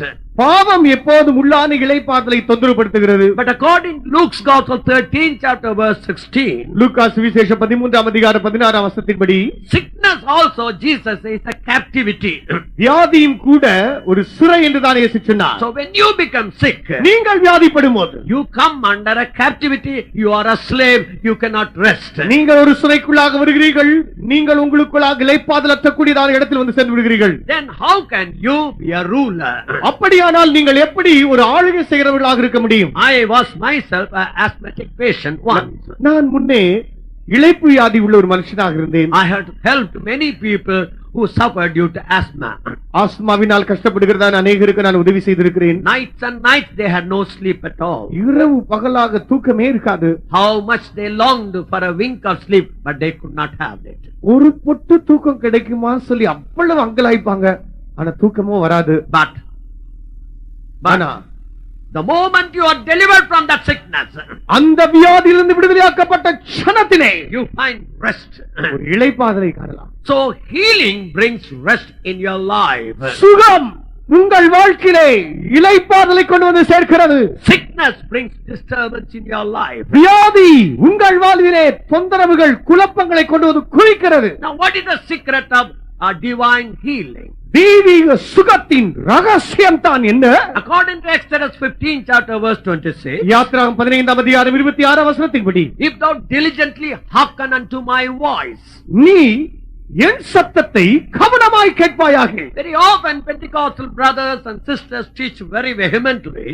அடிக்கடி அநேக பெந்தேகோஸ்தே சகோதர சகோதரிகள் நன்றாக அவ்வளவு உற்சாகமாக அவர்கள் போதிப்பதுண்டு. Don't take medicine, God will not heal you. மருந்தே நீ எடுக்காத கர்த்தர் உனக்கு சுகம் கொடுக்க மாட்டார். That is not in the scripture. அது வேதத்தில் இல்ல. In North India, வட இந்தியாவில் there is a place near Ajmer. Ajmer என்கிற இடத்துக்கு பக்கத்தில் ஒரு இடம் உண்டு. There are 10 days if any businessman executive they come and stay in that place. அந்த இடத்தில் எந்த வியாபாரத்தை செய்கிறவர்களாக இருந்தாலும் சரி, பெரிய உத்தியோகங்கள் செய்கிறவர்களானாலும் சரி, வந்து அங்கு தங்குகிறார்கள். Whatever type of sickness they have, எப்பேற்பட்ட வியாதி அவங்களுக்கு இருந்தாலும் சரி, no medicine, எந்த மருந்து கிடையாது. no anything of the medical help. எந்த மருத்துவ சம்பந்தமான உதவி அங்கு இல்ல. Their diet and certain methods of their physical life. அவர்களுடைய சரீர வாழ்க்கைக்கு ஏற்ற பிரகாரமாக சில உணவு பதார்த்தங்களை கொடுக்கிறார்கள். That's how they are healed. அப்படியே சுகமாகி விடுகிறார்கள். Miraculous healings. அது நடக்கிறது. So here many of you think, oh, I do not take medicine. அடிக்கடி நீங்கள் இப்படி எண்ணுகிறீர்கள், நான் மருந்தே எடுக்கிறது But இல்லை. you never hear the voice of God. ஆனால் தேவ சத்தத்தை நீ கேட்கிறது இல்லையே. 30 years you never take medicine, but 30 years you are disobedient to the voice of God. 30 வருஷம் நீ மருந்தே எடுக்கல, ஆனா 30 வருஷமும் தேவனுடைய சத்தத்துக்கு நீ கீழ்ப்படியாம காட்டிட்டே இருக்க. You never obey the voice of God. தேவனுடைய சத்தத்துக்கு ஒரு நாள் செவி கொடுத்ததே இல்லை. One sister came and told pastor, I have got chest pain. ஒரு சகோதரி ஓடி வந்து, பாஸ்டர் எனக்கு மார்பு வலி என்று சொன்னார். Why you are suffering? ஏன் இப்படி கஷ்டப்படுகிறாய்? Pastor, 5 days in a week I fast. Pastor ஒரு வாரத்துக்கு 5 நாள் நான் உபவாசம் பண்றேன். How can you fast 5 days in a week? எப்படி 5 நாள் ஒரு வாரத்துல உபவாசம் செய்ய முடியும்? By the time her husband came, அதுக்குள்ளாக அவருடைய புருஷன் வந்தார். pastor, the day she fasts, pastor இவ உபவாசம் பண்ற அந்த நாள், that day she will shout more than any other day. மற்ற நாளை காட்டிலும் உபவாசம் பண்ற நாள்ல ரொம்ப கத்துவா, சண்டை And போடுவா. that's the day she will beat the children, she will shout at the children. அந்த நாள் தான் பிள்ளைகளை அடிக்கிறதும் அவங்க மேல சத்தம் போடுறதுமா இருக்கும். So what is the use of that fasting? இந்த உபவாசத்தினால என்ன உபயோகம்? Brother, sister, tonight I am telling you one thing. சகோதரனே சகோதரியே, இதோ இந்த ராத்திரி வேளையில் உன்னை பார்த்து நான் ஒன்று சொல்லிக் கொள்ளட்டும். Don't boast that I have not taken medicine. நான் மருந்தே எடுக்கல என்று சொல்லி கொண்டிருக்க வேண்டாம். Humble yourself that I have not obedient to the voice of God. உன்னையே தாழ்த்து, நான் தேவ சத்தத்துக்கு செவி கொடுக்கவில்லையே என்று தாழ்த்து. In Coimbatore, one young girl, கோயம்புத்தூரில் ஒரு வாலிப பிள்ளை, she was almost given up for death. கிட்டத்தட்ட மரிக்கும் தருவாயில் அப்படியே கைவிடப்பட்டவள். And the doctors told, there's no hope, you can call your priest and pray for that girl. மருத்துவர்கள் சொல்லிவிட்டார்கள், இனி இந்த பிள்ளை விஷயத்துல நம்பிக்கை இல்ல, வேணும்னா உடைய பாஸ்டர்மார்களை கூப்பிட்டு ஜெபம் பண்ணிக்கோங்க. They called me. அவர்கள் என்னை அழைத்தார்கள். I was first reluctant to go. முதலாவது போகவே சற்று தயக்கமாக இருந்தேன். But when we entered the intense unit care, அந்த ஐசி வார்டுக்குள்ள போன போது I saw the face of Jesus. இயேசுவின் முகத்தை அங்கே கண்டேன். We could not pray much. அதிகமா ஜெபிக்க முடியல. I rebuked the power of the Satan there. அங்கு சாத்தானின் வல்லமையை கடிந்து கொண்டேன். Afterwards, அதுக்கப்புறம் I called the mother and the father. தாயும் தகப்பனை அழைத்தேன். Christ called Lazarus, come out. கிறிஸ்துவோ லாசருவை பார்த்து வெளியே வா என்று அழைத்தார். But ஆனால் he did not remove the stone in that tomb. அந்த கல்லறையிலே வைக்கப்பட்டதான அந்த கல்லை அவர் எடுக்கவில்லை. That stone must be removed by the other people. அந்த கல் மற்ற அங்கிருக்கிற ஜனத்தினால் தான் புரட்டப்பட வேண்டும். Jesus has touched your daughter. இயேசு உன் மகளை தொட்டு விட்டார். But remove the stone in your both of your life. உங்கள் இருவருடைய இருதயத்துக்குள் இருக்கக்கூடிய கல்லை புரட்டுங்கள். Why? ஏன்? These two, brother and sister, they will go to Faith Home Friday night. இந்த சகோதரனும் சகோதரியும் வெள்ளிக்கிழமை ராத்திரியே விசுவாச வீட்டுக்கு வந்து விடுவார்கள். Up to Sunday noon, they will be there, they will sing, they will do everything for the Faith Home. ஞாயிற்றுக்கிழமை மாலை வரைக்கும் அவர்கள் அங்கு விசுவாச வீட்டில் தங்கி விசுவாச வீட்டில் அனைத்து வேலையும் செய்வார்கள். But when they go home, வீட்டுக்கு போனால் they fight like dog and cat. நாயும் புனியும் போல சண்டை போட்டுக் கொள்வார்கள். Home, dog and cat. Faith Home, they are the holy people. வீட்டுக்கு போனா பூனையின் நாயை போல சுவாச வீட்டுக்கு வந்தால் பரிசுத்தமான ஜனம். I said, remove that stone from your life. உன் வாழ்வில் இருக்கிற அந்த கல்லை நீ புரட்டு. They humbled. அவர்கள் That தாழ்த்தினார்கள். very week, the Lord did a miracle in the child's life. அந்த ஒரே வாரத்தில் அந்த பிள்ளையுடைய வாழ்க்கையில் தேவன் அற்புதத்தை நடப்பித்து விட்டார். The chief surgeon in the hospital told the other people. அங்க இருக்கிற அந்த மருத்துவமனையில் இருக்கிறதான முக்கியமான அந்த பிரதானமானவர் மற்ற ஜனங்களை பார்த்து சொன்னார், This is the God who can heal the people. ஜனத்தை சுகமாக்குகிற தேவனாலே இது சாத்தியமாகும். We cannot. எங்களால் இது முடியாது. We gave up this girl to die, but God raised up this girl. இந்த பிள்ளையோ செத்து போகும் என்று நாங்கள் கைவிட்டு விட்டோம். ஆனால் தேவனோ இந்த பிள்ளையை உயிர்ப்பித்தார். She has completed her graduation and she is entering into a technical qualification now. இப்பொழுது இவள் பிஜி பட்டம் முடித்து இப்பொழுது அதற்கு பிற்பாடு தன்னுடைய டெக்னிக்கல் எஜுகேஷன் படித்துக் கொண்டிருக்கிறார். Wonderful Jesus. ஆச்சரியமான இயேசு. Lovely Jesus. ஓ ஆச்சரியமான இயேசு. Living Jesus. ஜீவனுள்ள இயேசு.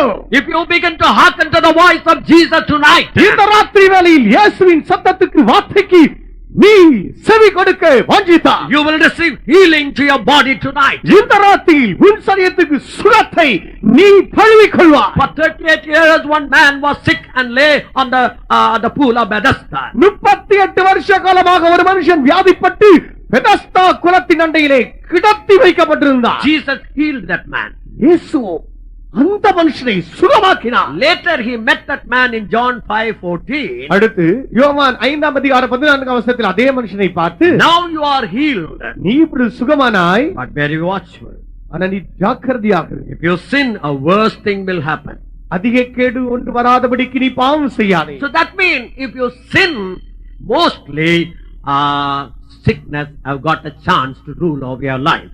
பாவம் வரும் என்றால் உங்களுடைய வாழ்க்கையில் வியாதி வருவதற்கு அதிக வாய்ப்புகள் உண்டு. Now the sin, when you say, what sin I have committed in my life? பாவம் என்று சொன்ன உடனே என் வாழ்க்கையில நான் என்னதான் அப்படி பாவம் செஞ்சுட்டேன்னு நீங்க சொல்லலாம். In James 4 chapter 17th verse, யாக்கோபு 4ஆம் அதிகாரம் 17ஆம் வசனத்தில், when you know to do a good thing, நல்ல காரியம் இதை செய்யலாம் என்று நீங்க அறிஞ்சிருக்கும் போது, then if you don't do it, அப்ப அதை நீங்க செய்யாம நிறுத்திட்டா, then it is a sin. அப்பொழுது அது உங்களுக்கு பாவம் எனப்படும். In Isaiah chapter 58, ஏசாயா 58ஆம் அதிகாரம் verses 6 and 7, 6-7 வசனங்கள். சமயம் குறைவினார்களே, தமிழ்ல மாத்திரம் வாசிங்க. அக்கிரமத்தின் கட்டுகளை அவிழ்க்கிறதும் அக்கிரமத்தின் கட்டுகளை அவிழ்க்கிறதும் நுகத்தடியின் பிணையல்களை நெகிழ்கிறதும் நெருக்கப்பட்டிருக்கிறவர்களை விடுதலையாக்கி விடுகிறதும் நெருக்கப்பட்டுள்ள விடுதலையாக்கி விடுகிறதும் சகல நுகத்தடிகளையும் உடைத்து போடுகிறதும் பசியுள்ளவனுக்கு உன் ஆகாரத்தை பகிர்ந்து கொடுக்கிறதும் பசியுள்ளவனுக்கு உன் ஆகாரத்தை பகிர்ந்து கொடுக்கிறதும் துரத்துண்ட சிறுமையானவர்களை வீட்டிலே சேர்த்துக் கொள்கிறதும் வஸ்திரம் இல்லாதவனை கண்டால் அவனுக்கு வஸ்திரம் கொடுக்கிறதும் உன் மாம்சமானவனுக்கு உன்னை ஒழிக்காமல் இருக்கிறதும் அல்லவோ எனக்கு உகந்த உபவாசம். These are the things many a time children of God fail to obey. அநேக தேவனுடைய பிள்ளைகள் அநேக முறை செய்ய தவறக்கூடியதான காரியங்கள் இவைகளாக இருக்கின்றன. You never care for the poor. You never care for the afflicted ones. தரித்திரன், ஏழை, பாவப்பட்டவனை குறித்து உங்களுக்கு கவலையே இருக்காது. You may throw your food, but you never give the food to the poor person. உங்களுடைய வீட்டில் இருக்கிற ஆகாரத்தை தூக்கி குப்பையில வீசுவீங்களே ஒழிய ஒரு பாவப்பட்டவனுக்கு கொடுக்க மனசு இருக்காது. But the Lord is watching. ஆண்டவரும் மேலிருந்து பார்க்கிறார். At time come you fall sick, but you wonder why I am sick. ஒரு நேரம் வரும் நீங்க வியாதிப்படுவீங்க, உங்களுக்கே தெரியாது என்ன காரணத்தினால தான் அந்த வியாதி வந்துச்சுன்னு. Servants of God come and fast and pray, but you are sick because you are not faithful in looking after the needs of the poor people. கர்த்தருடைய ஊழியக்காரர்கள் வந்து ஜெபிப்பார்கள், ஆனால் வியாதி போகவே போகாது. ஏனென்றால் நீங்கள் ஏழைகள், தரித்திரர்கள் இவருடைய தேவைகளை சந்திக்கிற விஷயத்தில் தவறிவிட்டீர்கள். Who knows that sometime that poor man may be in the fall, maybe the Lord himself. யாருக்கு தெரியும்? உங்க வீட்டுல உங்க கூட இருக்கிற அந்த ஏழை மனுஷி ஒருவேளை இயேசுவா தேவனா இருக்கலாமே. Never may ill treat a poor man. ஒரு காலம் ஏழைகள், தரித்திரரை தவறாக நடத்த வேண்டாம். In one meeting, it was a big meeting. ஒரு பெரிய கூட்டம் நடந்தது. Nearly 15,000 people were there. கிட்டத்தட்ட 15,000 ஜனங்கள் கூடியிருந்தார்கள். I saw the Lord coming into that meeting. அந்த கூட்டத்தில் ஆண்டவர் அப்படியே நடந்து வருவதை நான் கண்டேன். He was like an insignificant person. அவரோ எந்த விதத்திலும் அடையாளமே கண்டுகொள்ளக்கூடாத இடத்தில் இருந்தார். Then I saw, Lord, you are so insignificant. Why you are come like that? ஆண்டவரே, உம்மை பார்த்தா யாருக்குமே நீ யாருன்னே தெரியாது. ஆண்டவரே, ஏன் இப்படி இந்த கோலத்துல நீ வருகிறீர்? No, my children are so much attracted by the outer thing. They will not recognize me now.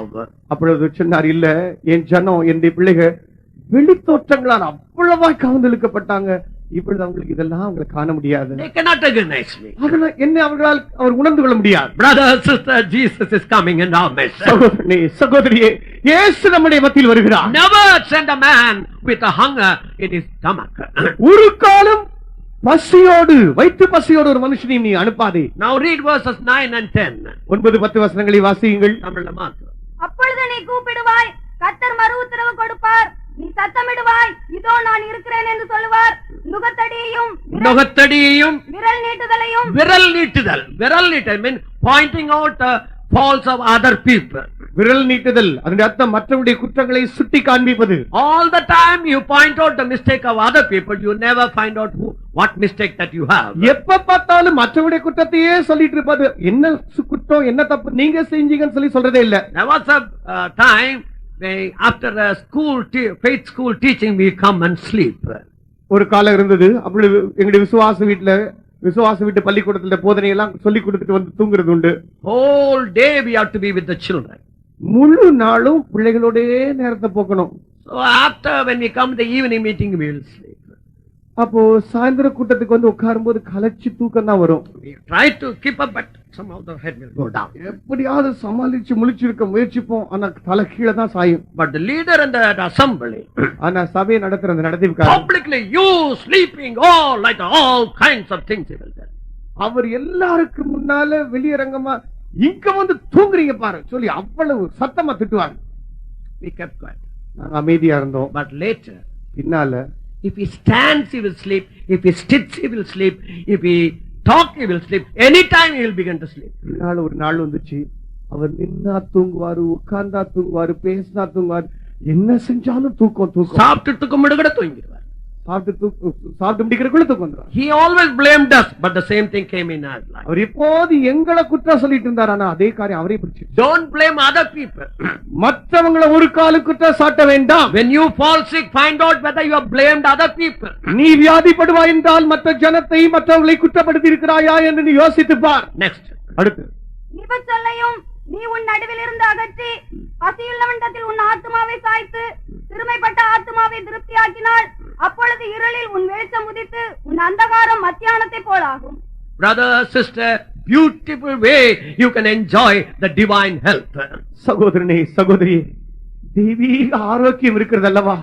அழகான விதத்தில் அதை அனுபவிக்கக்கூடிய ஒரு வழி மார்க்கம் உண்டு. So tonight the Lord is going to touch you, but examine your life and come closer to the Lord. இந்த ராத்திரி வேளையில் உன் தேவன் உன்னை தொட போகிறார். உன் வாழ்க்கை ஆராய்ந்து பார்த்து நீ தேவனண்டில் கிட்டி வா. Why? ஏன்? When Christ died on the cross, கிறிஸ்து அவர் சிலுவையிலே மரித்தபோது, according to Isaiah 53 verses 4 and 5, ஏசாயாவின் புத்தகம் 53 அதிகாரம் 4-5 வசனத்தின்படி, by his stripes we are healed. அவருடைய தழும்புகளால் நாம் குணமாகிறோம். In 1 Peter 2nd chapter verse 24, முதலாம் பேதுரு 2 அதிகாரம் 24 வசனம், by his stripes you were healed. அவருடைய தழும்புகளால் நீங்கள் குணமானீர்கள். That means the atonement when Jesus paid or took on the cross for you and for me. ஆண்டவராகிய இயேசு கிறிஸ்து அந்த கல்வாரி சிலுவையில் உங்கள் நிமித்தமாகும் என் நிமித்தமாகும் அவரோ பாவ நிவாரண பலியாக அவர் In that எடுத்துக்கொண்டார். one atonement, he paid the full price for your salvation, for your healing.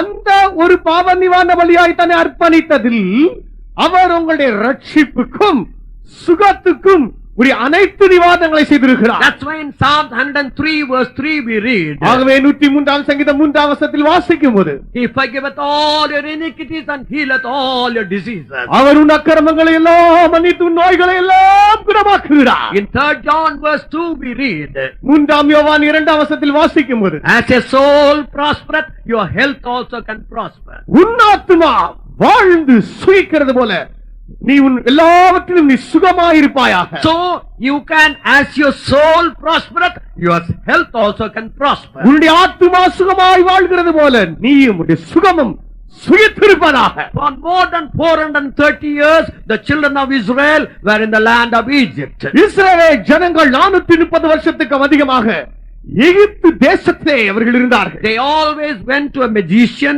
for their physical healing. அவர்கள் எப்போதும் தங்களுடைய சரீர சுகத்துக்கு மந்திரவாதிகளை தேடி சென்றார்கள். Magicians were known as pharmas.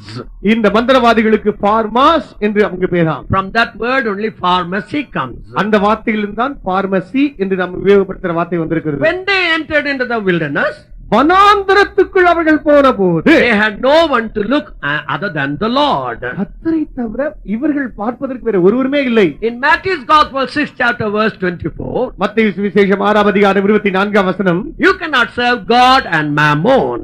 நீ உலக பொருளுக்கும் தேவனுக்கும் ஒரே நேரத்தில் ஊழியம் செய்ய முடியாது. Kindly read. இரண்டு எஜமான்களுக்கு ஊழியம் செய்ய ஒருவனாலும் கூடாது. ஒருவனை பகைத்து மற்றவனை சிநேகிப்பான், அல்லது ஒருவனை பற்றிக்கொண்டு மற்றவனை அசட்டை பண்ணுவான். தேவனுக்கும் உலக பொருளுக்கும் ஊழியம் செய்ய உங்களால் கூடாது. No man can serve two masters, for either he will hate the one and love the other, or else he will hold to the one and despise the other. He cannot serve God and mammon. The word other has got a special meaning in original language. மூல பாஷையில் மற்றவன் என்று சொல்கிறது ஒரு விசேஷமான அர்த்தம் கொள்ளக்கூடியதாக இருக்கிறது. Heteros. ஹெட்ரோஸ், You are the one. You are the only one. நீயே அந்த ஒரே ஒருவன். You are the heteros, no other person. நீயே அந்த ஹெட்ரஸ், இதை தவிர வேறு யாரும் இல்லை.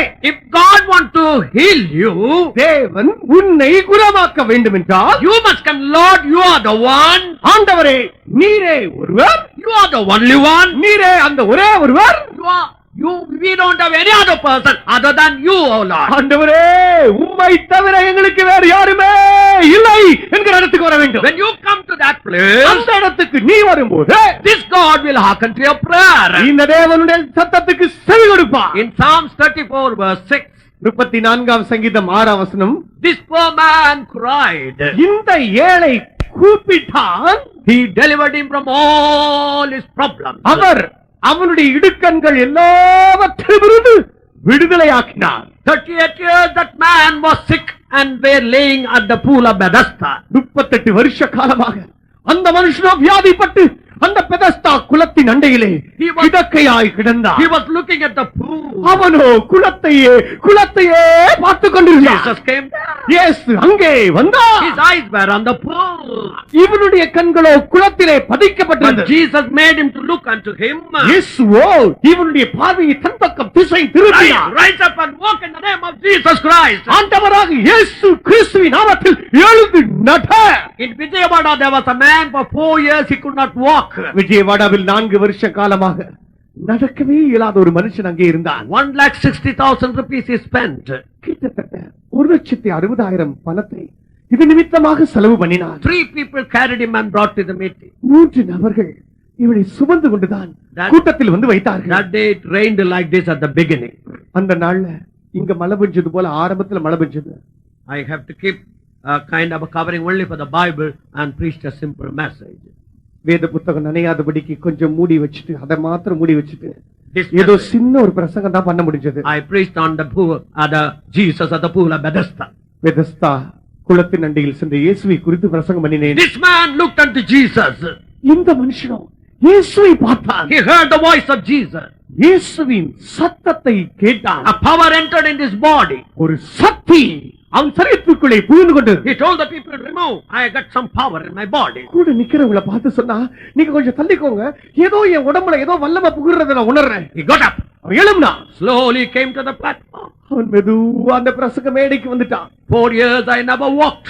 4 வருஷ காலம் என்னால் நடக்க கூட முடியாதையா. Today God has made me to rise up. இன்றைக்கு ஆண்டவரே என்னை எழுந்து நிற்க வைத்து விட்டார். One worker told him to kneel down. ஒரு ஊழியக்காரர் அவன் அப்படியே முழங்கால் படியிட சொன்னார். Oh, I have never done it. அவன் சொன்னான், நான் ஒரு நாள் செஞ்சது இல்லையே. Today you can do it. இன்றைக்கு உன்னால் செய்ய முடியும். That day he did it. Praise the Lord. அவன் அன்றைக்கு முழங்கால் படியிட்டான். Hallelujah. Hallelujah. That Jesus is standing in our midst tonight. அதே அந்த ஆண்டவராகிய இயேசு கிறிஸ்து இன்றைக்கு நம்முடைய மத்தியிலே இருக்கிறார். Do not look at the pool, look at the Lord who is standing in our midst. குளத்தையே பார்த்து கொண்டிருக்காதே. இன்றைக்கு உன் பக்கத்தில் இருக்கிற இயேசுவை பார். For 40 years one man was at the gate, beautiful gate. 40 வருஷ காலங்களா ஒரு மனுஷன் அந்த அலங்கார வாசலண்டையில் இருந்தான். Peter and John went there. பேதுருவும் யோவானும் அங்கே சென்றார்கள். Look unto us. எங்களை உற்று பார். We don't have silver and gold, பொன்னும் வெள்ளியும் but எங்களுக்கு we இல்லை. have one thing. எங்களுக்கு ஒன்று உண்டு. In the name of Jesus. இயேசுவின் நாமத்தில். In the name of Jesus. இயேசுவின் நாமத்தில். Rise up and walk. எழுந்து நட. You walk, praise the Lord. நடந்தார். Tonight, இந்த ராத்திரி look unto Jesus, you will find the power touching your body. ஆண்டவராகிய இயேசு கிறிஸ்துவை நோக்கி பார்.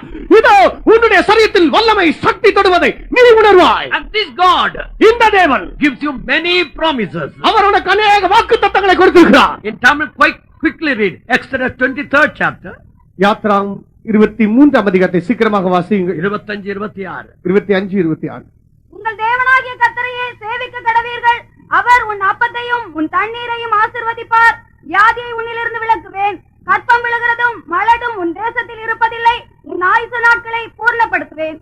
சங்கீதம் 91:10. ஆகையால் பொல்லாப்பு உனக்கு நேரிடாது. வாதை உன் கூடாரத்தை அணுகாது. 92ஆம் சங்கீதம் 12-14 வரை. நீதிமான் பனையை போல் செழித்து லீபனோனில் கேதுவை போல் வளருவான். கர்த்தருடைய ஆலயத்திலே நாட்டப்பட்டவர்கள் எங்கள் தேவனுடைய பிரகாரங்களில் செழித்திருப்பார்கள். கர்த்தர் உத்தமர் என்றும் என் கண்மலையாகிய அவரிடத்தில் அநீதி இல்லை என்றும் விளங்க பண்ணும்படி அவர்கள் முதிர் வயதிலும் கனிதந்து புஷ்டியும் பசுமையுமாயிருப்பார்கள். ஏசாயா 58:8ஆம் வசனம், அதுக்கப்புறம் 11ஆம் வசனம். அப்பொழுது விடியற்கால வெளுப்பை போல உன் வெளிச்சம் எழும்பி உன் சுகவாழ்வு சீக்கிரத்தில் துளிர்த்து உன் நீதி உனக்கு முன்னாலே செல்லும். கர்த்தருடைய மகிமை உன்னை பின்னாலே காக்கும். கர்த்தர் நித்தமும் உன்னை நடத்தி மகா வறட்சியான காலங்களில் உன் ஆத்துமாவை திருப்தியாக்கி உன் எலும்புகளை நினமுள்ளதாக்குவார். நீ நீர்ப்பாய்ச்சலான தோட்டத்தை போலவும் வற்றாத நீரூற்றை போலவும் இருப்பாய். மல்கியா 4:2ஆம் வசனம். ஆனாலும் என் நாமத்துக்கு பயந்திருக்கிற உங்கள் மேல் நீதியின் சூரியன் உதிக்கும். அதன் செட்டைகளின் கீழ் ஆரோக்கியம் இருக்கும். நீங்கள் வெளியே புறப்பட்டு போய் கொழுத்த கன்றுகளைப் போல வளருவீர்கள். சங்கீதம் 52:8ஆம் வசனம். நானோ தேவனுடைய ஆலயத்தில் பச்சையான ஒலிவ மரத்தை போல் இருக்கிறேன். தேவனுடைய கிருபையை என்றென்றைக்கும் நம்பி இருக்கிறேன். Tell me which verse, in which way God wanted you to be sick. என்னை பார்த்து சொல்லுங்கள். வாசிக்க கேட்டமை இந்த வேத வசனங்களில் இவைகளில் எந்த வசனத்தில் தேவன் நாம் வியாதியா இருக்கட்டும் என்று சொல்லிவிட்டார். How many things? Now these promises are not for me. எத்தனை முறை இந்த வாக்குத்தத்தங்கள் எனக்கு உள்ளதாக இல்லை. How many of you today believe these promises are for me even today? இன்றைக்கு எத்தனை பேர் இந்த வாக்குத்தத்தம் இன்றைக்கு எனக்குத்தான் என்று சொல்லக்கூடிய இடத்தில் இருக்கிறீர்கள். Can you lift up your right hand? உடைய வலது கரத்தை உயர்த்த முடியுமா? Hallelujah! Hallelujah! These promises for you today. இந்த வாக்குத்தத்தங்கள் இன்றைக்கு இவைகள் உனக்கே உரியதாக இருக்கிறது. Did God keep the promise? தேவன் தன்னுடைய வாக்குத்தத்தத்தை காக்கிறவராயிருக்கிறாரா? In Deuteronomy 8 chapter 4th verse. உபாகமம் 8ஆம் அதிகாரம் 4ஆம் வசனம். இந்த 40 வருஷமும் உன்மேல் இருந்த வஸ்திரம் பழையதாய் போகவும் இல்லை, உன் கால் வீங்கவும் இல்லை. In English. Thy raiment waxed not old upon thee, neither did thy foot swell these 40 years. God kept the promise even though they were rebellious people. இந்த ஜனமோ கலகமும் முரட்டாட்டம் பண்ணக்கூடிய ஜனமா இருந்தால் கூட தேவனோ இவர்கள் நிமித்தம் உண்மையுள்ளவராகவே இருந்தார். 40 years they walked in the wilderness, their feet never were swollen. 40 வருஷம் வனாந்தரத்துல நடந்து நடந்து திரிந்தாங்க, ஆனா அவங்களுடைய கால்களோ வீங்கவே இல்லை. 40 years they could not buy a new garment, but their garment was the new and the fresh.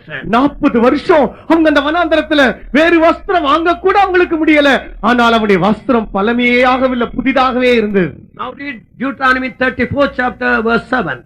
உபாகமம் 34 அதிகாரம் 7ஆம் வசனம் வாசியுங்கள்.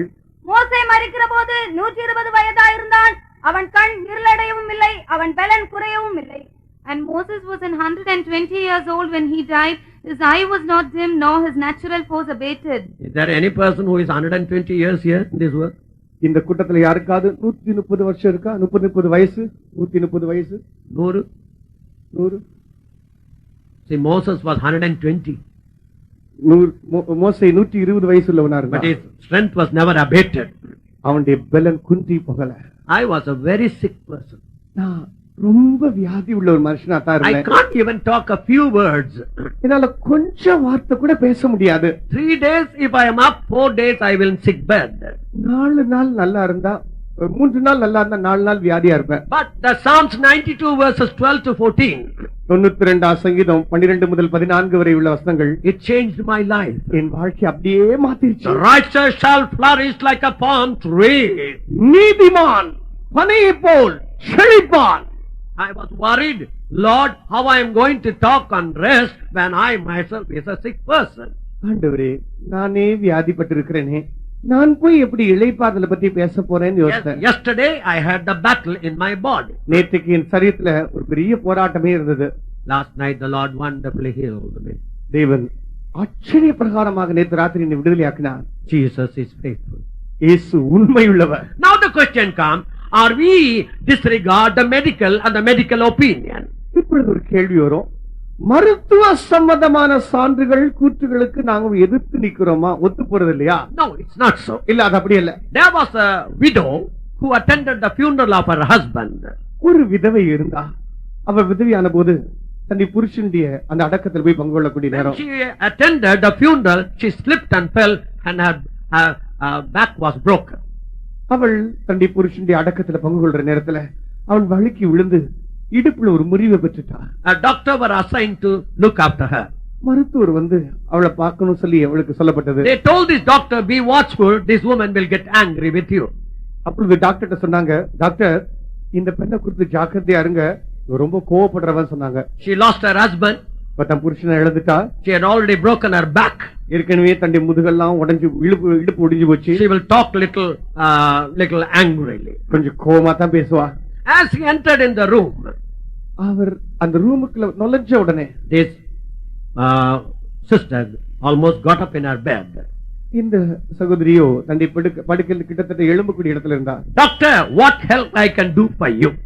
டாக்டர், உங்களுக்கு ஏதாவது என்ன உதவி நான் உங்களுக்கு செய்யலாம்னு சொல்லி கேட்டா. Say, I have come here to help. How are you asking me what help you can do unto me?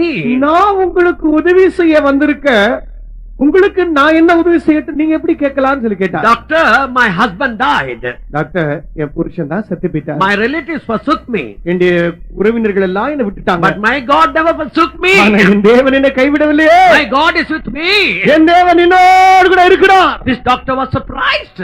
இந்த மருத்துவர் வியந்து போனார். 40 years he made a research. 40 வருஷம் ஒரு பெரிய ஆராய்ச்சியே பண்ணினார். And he found out one important truth. ஒரு முக்கியமான உண்மையை கண்டுபிடிச்சார். In sickness, வியாதியில you are entering into isolation. நீங்க தனிமையின் உணர்வுக்குள்ள புகுந்து கொள்றீங்க. In that period of isolation, அந்த தனிமையின் காலத்துல no drugs can help you. எந்த மருந்தும் உங்களுக்கு உதவாது. Only God can help you. தேவன் மாத்திரமே உதவி செய்ய He முடியும். submitted the paper to the US Medical Journalist Association. அமெரிக்காவில் இருக்கிறதான மருத்துவ சம்பந்தமான பத்திரிகைக்கு இவர் தன்னுடைய ஆராய்ச்சியின் கூற்றை சமர்ப்பித்தார். They first rejected, முதலாவது அதை புறக்கணித்து தள்ளினாங்க. but now they have accepted. இப்பொழுது அதை அங்கீகரிச்சிருக்கிறாங்க. So in that gap, that is the isolation. அந்த தனிமையின் உணர்வின் இடைவெளி நேரத்தில் No drugs can help you, only God can help you. எந்த மருந்தும் உனக்கு உதவி செய்யவே முடியாது, தேவன் மாத்திரமே உதவி செய்ய முடியும். Now our time is very short. God willing, tomorrow we'll meditate on the same subject in a different angle. நம்முடைய நேரம் மிகவும் சுருக்கமாக இருக்கிறபடியால் ஆண்டவருக்கு சித்தமான நாளைக்கு நம்முடைய இதே பகுதியை வேறு விதத்தில் நாம் காணலாம். There are 3 tensions a man is having in his life. ஒரு மனுஷன் தன்னுடைய வாழ்க்கையில் இருக்கக்கூடியதான 3 பதட்டமான நிலை இருக்கிறது. Stiff neck, ஒன்று வணங்கா கழுத்து, chest, மார்பு, stomach. வயிறு. All the sickness of the world can be grouped under the 3 tensions. இந்த உலகத்தில் இருக்கிற அனைத்து வியாதிகளும் இந்த 3 இடங்களில் உண்டாகிற பதட்டத்தினால் உண்டாகிற விளைவு என்று சொல்லலாம். God willing, tomorrow we'll meditate. ஆண்டவர் சித்தமான நாளைக்கு அதை நாம் Now, தியானிக்கலாம். there are different methods by which Jesus can heal you. இயேசு உங்களை குணமாக்க பல விதமான முறைகள் இருக்கிறது. There is a method by which touch the sick person, he can be healed. வியாதியஸ்தரை தொட்டு சுகமளித்தல். Bless the oil and anoint, he will be healed. எண்ணெயை ஆசீர்வதித்து அதை பூசி அதனால் சுகமாக்குவது. Apostles passed, their shadow fell upon the sick people according to Acts 5:15 and they were healed. அப்போஸ்தலர்கள் அவருடைய நிழல், சரீரத்தின் நிழல் வியாதியஸ்தர் மேல் பட்டது, அவர்கள் சுகமானார்கள் என்று அப்போஸ்தலர் நடபடிகள் 5ஆம் அதிகாரம் 14ஆம் வசனத்தில் வாசிக்கிறோம். According to Acts of the Apostles 19 chapter 12th verse, அப்போஸ்தலர் நடபடிகள் 19ஆம் அதிகாரம் 12ஆம் வசனத்தின்படி they blessed the handkerchief. The handkerchief brought healing. அவர்கள் கைக்குட்டைகளை எடுத்து ஆசீர்வதித்து கொடுத்தார்கள், அவர்கள் வைத்த மாத்திரத்தில் சுகமானார்கள். There is important miracle by blessing the handkerchiefs. இந்த கைக்குட்டைகளை எடுத்து ஆசீர்வதித்து கொடுப்பதன் மூலமாக முக்கியமான அற்புதங்கள் நடந்திருக்கிறது. Jesus touched the sick people. இயேசு வியாதியஸ்தரை தொட்டார். And you heard during the meditation time, a woman who suffered for 12 years, she touched Jesus. 12 வருஷ காலமாக வியாதிப்பட்டதான ஒரு ஸ்திரீ இயேசுவை தொட்டு சுகமானாள் என்று நாம் நம்முடைய தியான வேளையில் கேட்டோம். So you can touch Jesus நீங்கள் இயேசுவை தொடலாம், and Jesus will touch you. இயேசு உங்களை தொடுவார். 2 ways. 2 வழிகள். Jesus will touch you இயேசு உங்களை தொடுவார், and you can touch Jesus. நீங்கள் இயேசுவை தொடலாம்.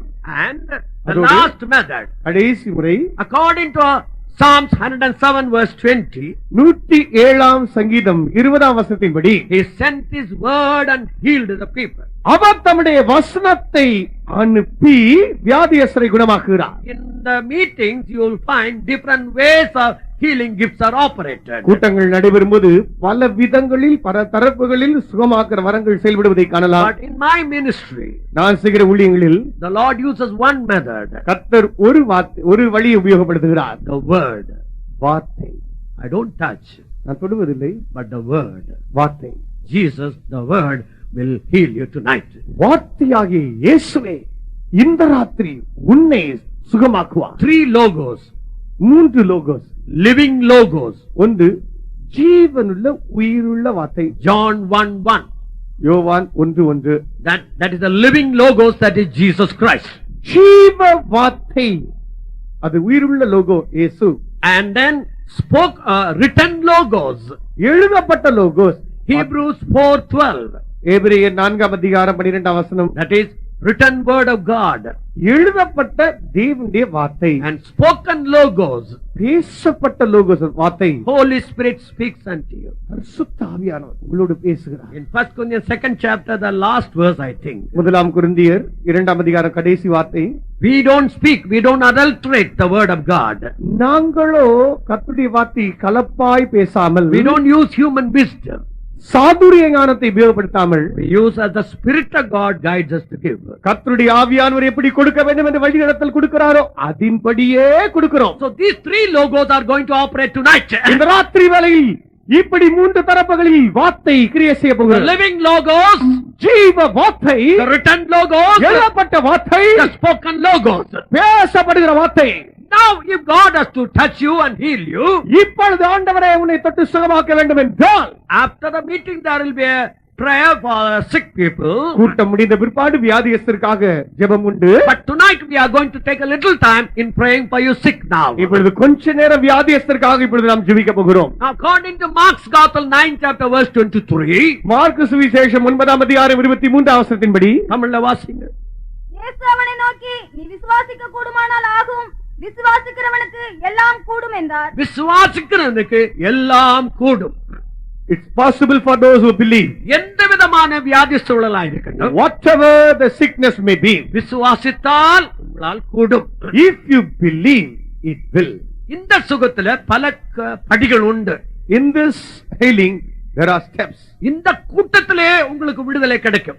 Even in this meeting, you will enjoy healing. சிலவேளை இந்த கூட்டத்தை விட்டு நீங்கள் வெளியே போய் உங்களுடைய வீட்டண்டை போகும்போது அந்த சுகம் உங்களுக்கு கிடைக்கும். Sometime when you set out from this place, when you're nearing your house, when you're going, on the way you'll receive healing. சில வேளைகளிலே இந்த சுகம் கிடைத்து விட்டது என்று ஸ்தோத்திரம் பண்ணிக்கொண்டே இருக்கும்போது உடனே சுகம் உண்டாகும். Sometime when you believe and praise God, believing that you receive the healing already, when you praise God, you will enjoy the healing. டயபெட்டிஸ்னால 1951 மிகவும் கஷ்டப்பட்ட ஒரு வாலிபன் நான். I was a young person in the year 1959. I was 51. I was suffering from diabetes. அவர்கள் சொன்னார்கள், உங்களுக்காக நாங்க ஜெபிக்க மாட்டோம். They said, we will not pray for you. இயேசு உன்னுடைய டயபெட்டிஸை கல்வாரில் ஏற்று விட்டார். Jesus had borne your sickness, the diabetes, already on cross. அவர் ஏற்றுக்கொண்டார். அதை விசுவாசத்தால் thank you என்று சொல்லுன்னு சொன்னார். He had borne your sicknesses already on the cross. You just believing, praise God. விசேஷத்த சாப்பாடு இல்லை, No special food, விசேஷத்தமான பராமரிப்பு இல்லை, no special treatment. இயேசுவை மாத்திரம் நோக்கி பார். Just look to Jesus. இயேசுவே, Jesus, என்னுடைய டயபெட்டிக்ஸை நீர் கல்வாரில் எடுத்து you have borne my diabetes already on the 3 மாத காலம் என்னுடைய ஸ்தோத்திரமாயிருந்தது. For 3 months, continuously I was praising. தேவ கிருபையினால் இன்றைக்கு உங்கள் முன்னால் நிற்கிறேன். By the grace of God, I am standing before you. அந்த இயேசு இன்று கூட தொட போகிறார். That Jesus is going to touch you. That's a great light is coming into our midst. நம்முடைய மத்தியில அப்படியே ஒரு பெரிய வெளிச்சம் அப்படியே வந்து பரவிட்டு இருக்கிறது. It's covering in the whole place. இந்த இடம் முழுவதும் பரவுகிறது. Oh, the Lord is in our midst. கர்த்தர் நம்முடைய மத்தியில் இருக்கிறார். ஆரியமா சகல பாரியாந்தடாயடமா குணமானே குணமானே. Hallelujah. குணமானே. குணமானே. இயேசுவின் தழும்புகளால், இயேசுவின் தழும்புகளால்